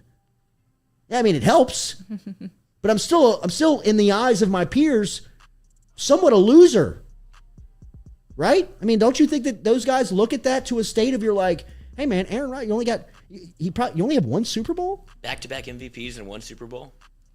I mean, I don't think people view Drew Brees as a loser, but there's definitely what could have been. Sure. And Aaron Rodgers is in that territory right now. Everybody is chasing the ghost of Tom Brady. Absolutely. Who has, 7 and 10? I mean, Rodgers should have more than one at this point, you would hope. Or you would have imagined whenever you saw him win his first, like, oh, he'll be back. And that's a cautionary tale for Joe Burrow. It's hard to win that sumbitch. Mailbag questions. Any more? When was the last time you had to run full speed that was not exercise related? Oh, wow. After my kid. Full speed? Full speed. Oh, he had gotten away then, loose. He had gotten away. I mean, I'm trying to think the last time that I did it involuntarily. Right. You know what I mean? What situation would you have to be in? I mean, Henry, rob a bank? mine was chasing Henry down the street. Full speed, open sprint. Yeah, had to. I mean, he was going full speed. Are you faster than Henry? You should have let him go. No, I caught him. I mean, he's not that fast. Open field from behind. The goat. Wow. The goat. Put a clock on Katie. Set her 40 time. Test well. Y'all want to go through a pro day? I wouldn't want anyone I'd to do see it. that, but sure, yeah. Let's I see do Noah's head perking up back there. I know he wants. I know Noah's He'd go through it Yeah. shirtless. Yeah. It's cool. It's cool, Noah. Noah would probably just do the tights, no shirt. You know what I much mean? can Have you- the how many times have can that you do? awkward moment where you're not trying to look at their junk, but it's Yeah. like staring in your face. So you would be a shorts guy at the combine. I would probably Loose shorts, loose shirt. Not Yes, loose- I mean, no, I'm not scared of it. Yeah, I'm I mean, not I'm not scared scared of of it. it, No, but I'm it's not just scared of it. unnecessary. Short The Italian. tights? I'll wear the You're not- tights. you're not with the tights tights? at the At the combine. NFL combine or this combine? No, The at tights like at at the NFL combine. that's an aggressive play, man. Yeah. I mean, the tights at your pro day is an aggressive play. Well, I mean, that I've seen a guy's- couple of guys like walk out fully dressed. Then it's time for them to run, and at the line, you end up in like just tights. And you're like, God damn! He's packing a baseball bat, bro. You gotta run with that thing, First round pick. right? Well, you saw that guy's dick fell out during the combine, so he just Lenny he just- Kravitz? No, well, no, that was during the concert. yeah. But it was during the combine, so he just kind of fell down. He was just Yeah. swinging. Oh, it was during the 40. Yeah, during the 40. No Yes. way. Yeah. Chris Jones. Chris Jones. Oh, Mississippi State. what else do you do? I mean, yeah, so he just kind of laid down. Was packing in Starkville. Yeah. The Bono. What round do you think Neil Farrell gets drafted after a pretty good season and combine? 4th to 6th. Yeah, he's a Fourth to fourth to sixth? sixth rounder. I think that he could be as high as a 4th rounder with a good pro day showing. His senior film was good. Yeah, it I was. mean, it was good. But he's a gap shooter. Yeah. Yeah. Specialty guy. He could, I mean, he's he probably could- good for only 14, 15 teams in the league just because of Yeah. scheme. kind of played out of position this As high season. as 4th, as late as, I mean, it wouldn't be surprised if he went in the 7th. 4th to 7th. Yeah. All right, those are your mailbag questions. Good stuff, man. Appreciate y'all getting involved here for mailbag here on this Wednesday edition of the Jordy Culotta Show. We will check in with Jake Madison of Locked On Pels podcast. We'll go 10 minutes with Jake here as we extend today's version of the Jordy Culotta Show, driven and powered by Go Chevrolet. Remember, every single day, Go Chevrolet, you can check them out, whether it's in LaPlace. You're down. Man down! You know, I get it. You gotta go again. LaPlace for brand new cars, or if you're looking for used cars, Go Express Auto Sales is the number. Get in touch. Go Express Auto Sales is the spot, located on Sherwood Forest and Florida Boulevard.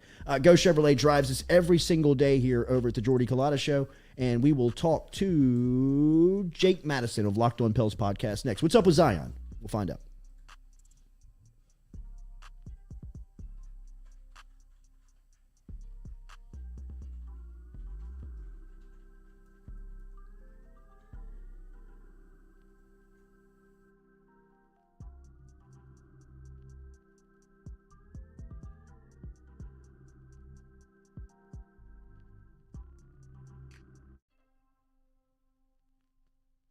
The Jordy Culotta Show is brought to you daily by Morales Roll-Offs. Morales Roll-Offs provides dumpster rentals for residential and commercial needs in Baton Rouge and surrounding areas. Morales has roll-off dumpsters ranging from 10 yards to 40 yards to accommodate all of your disposal needs. Search online, moralesrolloffs.com. The Jordy Culotta Show is brought to you by A-Bears Lawn Maintenance. Commercial or residential, A-Bears Lawn Maintenance is ready to work. A-Bears can tackle all your homeowners association requirements. Call Blake at 225-485-8800 8022. A-Bears Lawn Maintenance.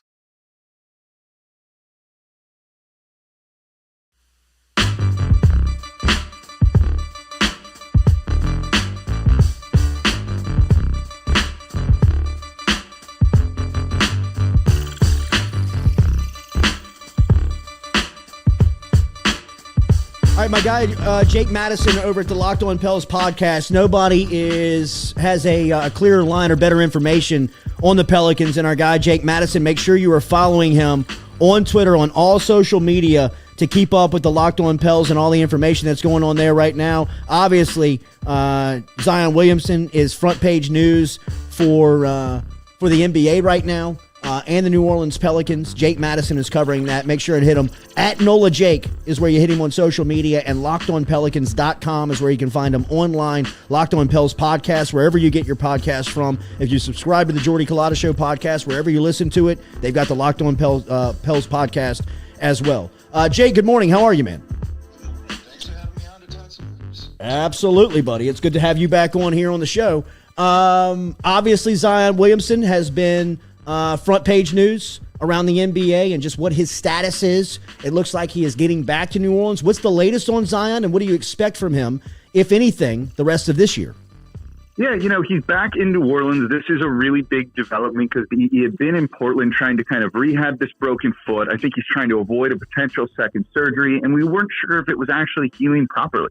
He'd been up there for about 2 months that were more or less radio silent. It didn't sound like he was in a ton of contact with the team. But the fact that he's back now means that foot is healing, it is improving, and we're at least on track to see him on the court at some point. I don't think it will be this year. The Pelicans are listing him out as indefinitely right now. I think they like to keep the door open for him to potentially return. I just don't see that happening with not enough of a ramp-up period of time and only about 4 or 5 weeks left in the regular season. But beyond all of that, the biggest thing about him being back in New Orleans is he's interacting with this team. So the team's not in the play-in tournament right now. They're not in the playoffs right now. There's really good energy and really good vibes around this Pelicans roster. These guys really are buying into what Willie Green is doing here as the head coach. They're really having a lot of fun with each other. And when you watch these games, they're jumping up and down on the sideline having the best time. Zion's had a bit of a frosty relationship with this organization over the past 2 years. Having a guy come in and be part of that fun atmosphere, I think it's something that could try and mend that relationship a little bit. So it's a very big deal that he's back in New Orleans. Jake, have you been able to get down to the origin point of why this relationship has become rocky, started rocky, or where it is now? Is there a point in the road, a mile marker that you look at and say that's where it happened, and when Zion and the organization not fell out, but just became awkward around one another?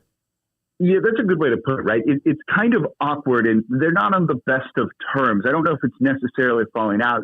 There's a couple of inflection points, I think. I think the first and foremost one would be his rookie year when he tore his meniscus. They brought him back slowly from injury. They didn't rush him back out there on the court. He went through those minutes restrictions, the bursts, right? He wasn't closing close games. And I think he felt he should have been out there and didn't necessarily want to listen to some of the medical advice that the team had. And they were, in a sense, trying to save him from himself and think about his long-term career, a 10-plus year career, as opposed to one season.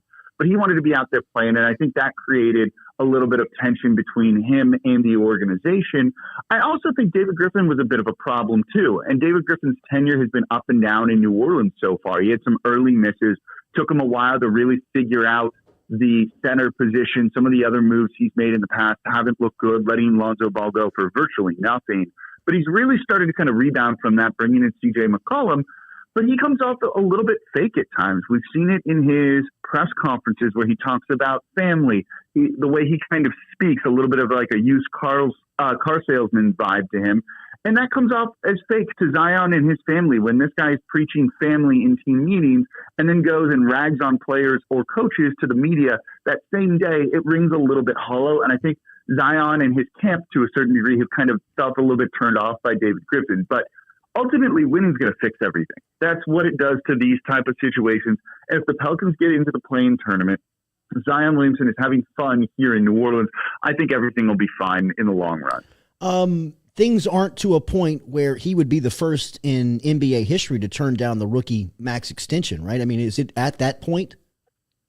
No, I don't think so. But I also don't want to say it's 100% not that. There's still a lot of unknowns here, and his injury history and the fact that he's only played 85 games kind of complicates this. Yeah. He's going to be eligible for an extension this season that would kick in after next year. He's got one more year on his current rookie deal. You know, he doesn't have much leverage here. He's a restricted free agent. He could try and become an unrestricted free agent after 2 seasons in New Orleans, but that still gives the Pels time to kind of figure things out. If he turns down this extension and doesn't want to sign it and decides to go into restricted free agency, he can sign a qualifying offer that brings him back on the high end for about $17 million. That's a lot of money. He's probably making about $30 million a year in endorsements off the court too.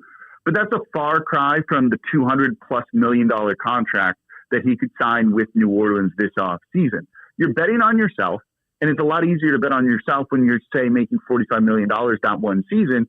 But if something were to happen to him, and again, his injury history and his track record here in New Orleans and even going back to Duke is not great, you've got to wonder if that could complicate a future contract, if that's playing in the back of his mind. So I think he's trying to kind of find the right balance of, you know, get your money, but also maybe play where he wants to play.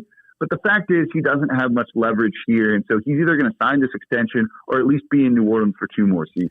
At NOLA Jake Madison, who covers the Pelicans at Locked On Pels podcast, which has a Twitter account as well, at Locked On Pels, is where you want to find him on social media, keeping up with everything New Orleans Pelicans. What has it been about Willie Green? Because I didn't know if the culture was salvageable after the last couple of seasons, and it looks like Willie Green is coming in here and almost snapped his fingers and turned things around just as far as the feeling of the organization. What has Willie Green done to impress you up to this point? You know, you cannot understate how bad the culture was and the locker room was under Stan Van Gundy last year. Josh Hart has openly said he hated playing basketball. Jeez. You could see that Brandon Ingram basically just openly despised Stan Van Gundy. And this was a guy that's maybe just kind of out of touch with the players of the current era. Former coach of the game, to an extent, has passed by a little bit when it comes to being an active coach in the league. Willie Green's the opposite of that. This is a guy who's a player in the league for a long time and somewhat recently. And I think he's able to just relate to these guys a little bit more than, frankly, an old white guy was, to be perfectly honest. Yeah. And I think that's one of the big reasons why you're seeing these players really buy in. He's a very approachable person. He really tries to connect with these players on an individual and kind of human level, as opposed to just kind of giving his orders and being a dictator as a head coach.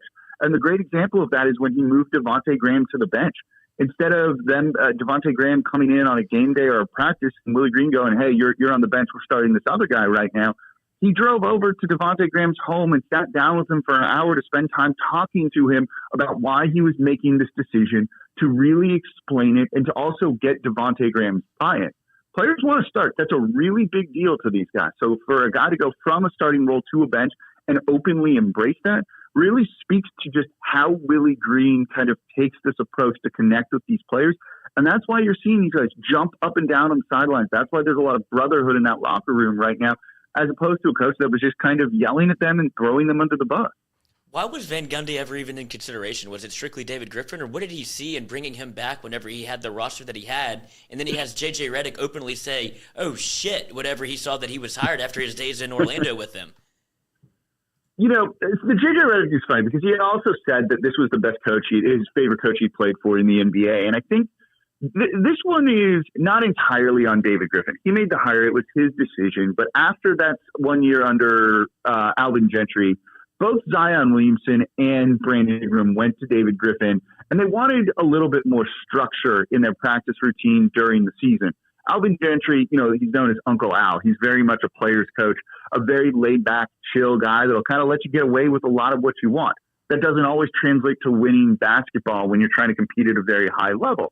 So Brandon Ingram and Zion Williamson went in and said, we need a little bit more structure. We need a little bit more discipline. The problem was, I think they just overcorrected and turned into the steer a little bit too much, I think, to really go the entire wrong way. And there was probably other coaches. Certainly there were other coaches they could have gotten. So that was a bit of a mess all around. And look, COVID restrictions last season didn't really help things. Stan Van Gundy was never really able to connect with these players because he couldn't do anything with them. They were either at practice or in their hotel room. This was not a group that was allowed to go and eat on the road and go out and socialize or do things like that. Stan Van Gundy never had a nice meal in New Orleans because he was just stuck with these restrictions that the NBA put in place. So he got a bit of the short end of the stick when it came to that. But certainly, you don't want to be bad-mouthing your players to the media. You don't want to be throwing them under the bus in post-game press conferences. That went a little too far with Stan Van Gundy, and is part of the reason why that locker room soured on him so quickly. When you look at some of the pieces that they have in place right now, some of the latest moves, I think that Griffin was easy to criticize early on for the moves that he was making and some of the personnel that he was putting together. This crew right now seems like they have a lot of chemistry. I know that Willie Green seems and deserves a lot of credit for that with the culture that he's built there and kind of the feeling around the team. But the pieces, they fit, right?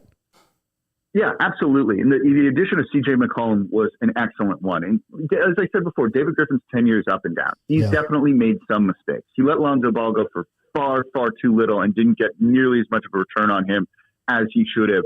The rotating center until you get to this season with Jonas Valanciunas, Steven Adams made no sense alongside Zion Williamson whatsoever with the style of ball that he plays. He's undone some of the mistakes that he made. He still made those mistakes in the first place, but this is different than Dell Demps, who really didn't try and undo the mistakes that he made and wanted to go down with the ship on some of those. So you've got to credit David Griffin, who's a bit of an egomaniac to a certain degree, for realizing he screwed up and going out and trying to fix it. And then you start to get to this season where he's really started to be good at his job. Drafting Herb Jones in the second round was an excellent choice. That's a guy who's been a starter for the majority of the year, is going to be in consideration for the all-defensive teams at the end of the season. He's been a bit of a revelation. That's just good scouting to go and get that guy because every NBA team passed on him at least once. So to get a starter out of the second round is incredible. And then C.J. McCollum is exactly what this team needed. You needed another guy who could go out and get his own shot and be a go-to scorer to pair alongside Brandon Ingram. Brandon Ingram's numbers are down this season because he's just been the focal point the entirety of the time. Teams double team him and just make his life harder because there's no one else that can go and create their own shot. They need to be set up by someone else.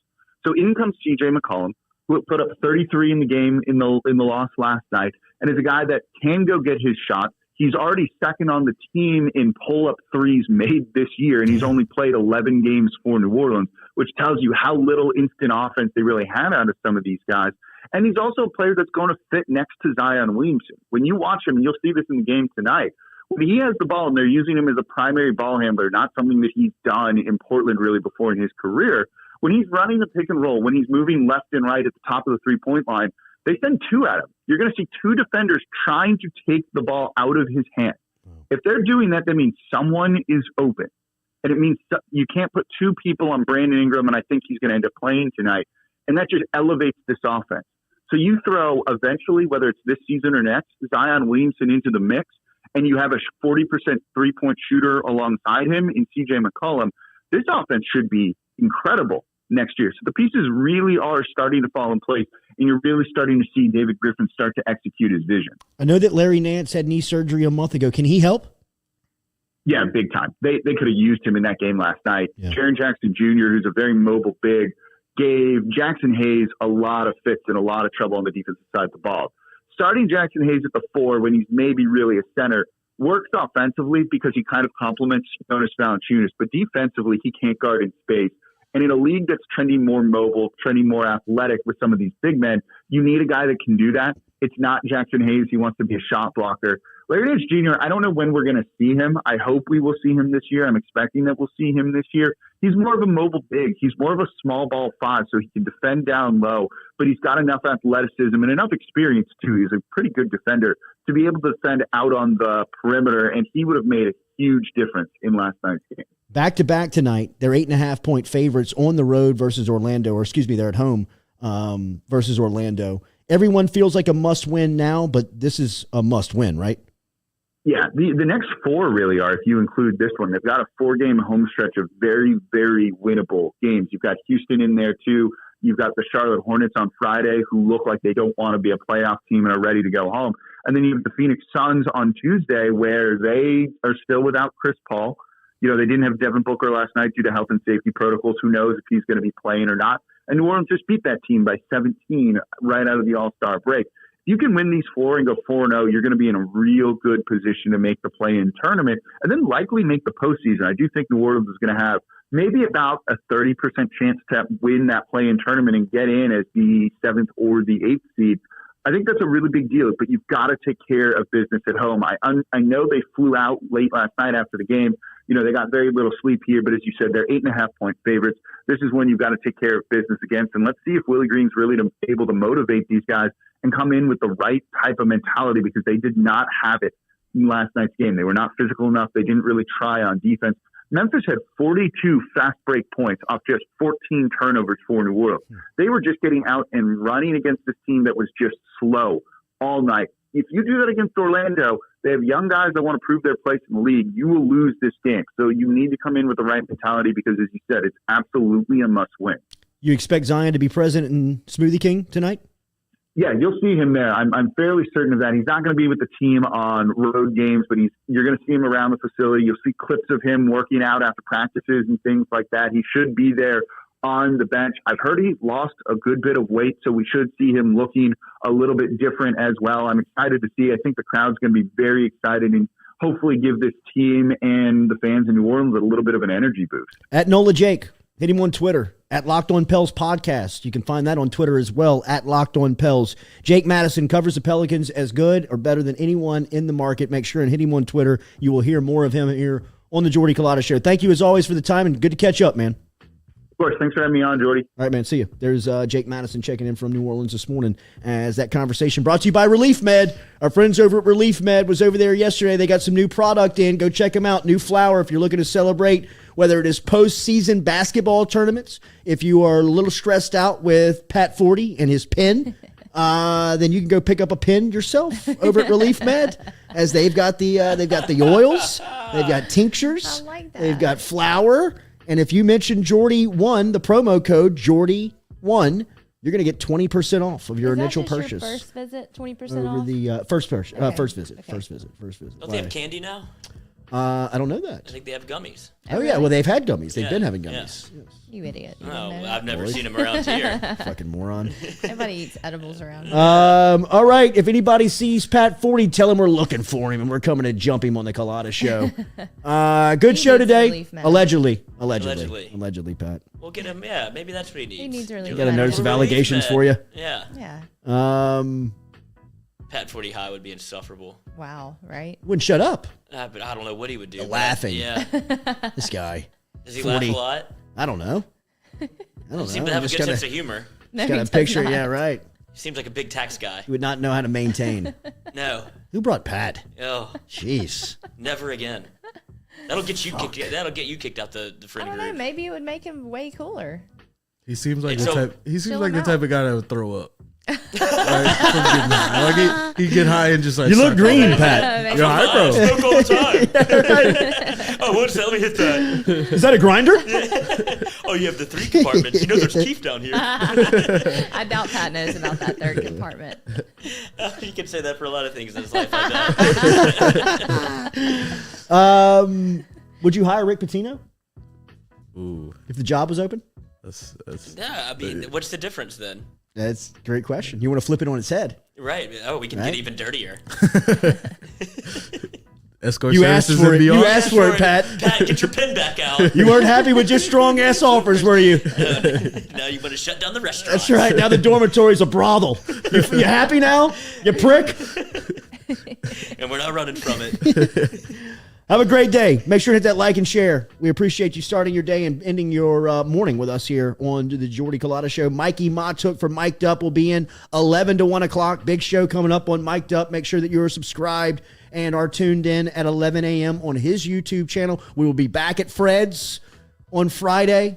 So make sure that if you are looking for plans to start your weekend off, as LSU is going to be at home 3-game set at the Box this weekend. You know who they're playing? I do. I saw it, but I forgot. It's not Towson. Towson was last Towson weekend. already happened. It's I don't know. It's two. You look like Is it you Old know. Dominion? Is it Old That Dominion? sounds Fact right. check me, Stewie. Old Dominion for the win. It is. Old Dominion for the win. Old Dominion going once. He's shaking his head. He's laughing. Bethune-Cookman. 2 words. I knew it. What is it? I couldn't even understand. Bethune-Cookman. My That's bad. not real. Is that If you're real? looking to pregame, if you're looking to Okay. pregame before Where? game 1 of LSU and Bethune-Cookman, we will it's be like at a Fred's on South Fridays from Carolina, 3:30 to 5:30. Get your gambling in. They're putting college baseball lines out there. Yes, they do Mincy. games. Mincy same doing day God's work. Friday. Mincy doing Yes. God's work. I wonder what Bethune-Cookman It's in Daytona Beach, Florida. Is it really? Yeah, Wow. the vibes out there. They've been Yeah, practicing. they Heads have up. been. Heads up. Heads up. Heads up for Bethune-Cookman. Look out. Yeah. Shit, Sunny LSU needs to South catch a Florida. break, Yeah, too. usually you get the Northeast teams down here. Where Supposed they, to be McNeese. well, that's tonight. Oh, they're playing tonight? Did they move it to tonight? I don't know. I think know. they did move it to Yeah. tonight. What did Wilson say? I was battling the redhead. What's her the red face? I was like, what? What do He you was mean you're in battles battling the over here. redhead? Me and Noah were just deleting left and right. I said deleted by Noah Tinga, deleted by the Jordy Culotta show. Yeah, I don't know what happened. I don't know how that Yes, happened. today at 6:30. Oh, let's go. All right. Not to the game, but I'll watch it. Not Old Dominion, Bethune-Cookman. I knew it was 2 words. We'll go with that. Have a good day. We'll be with you tomorrow morning, 7 a.m. Watch Mic'd Up at 11 a.m. Have a good day, everybody, but Pat. Team's 5-7.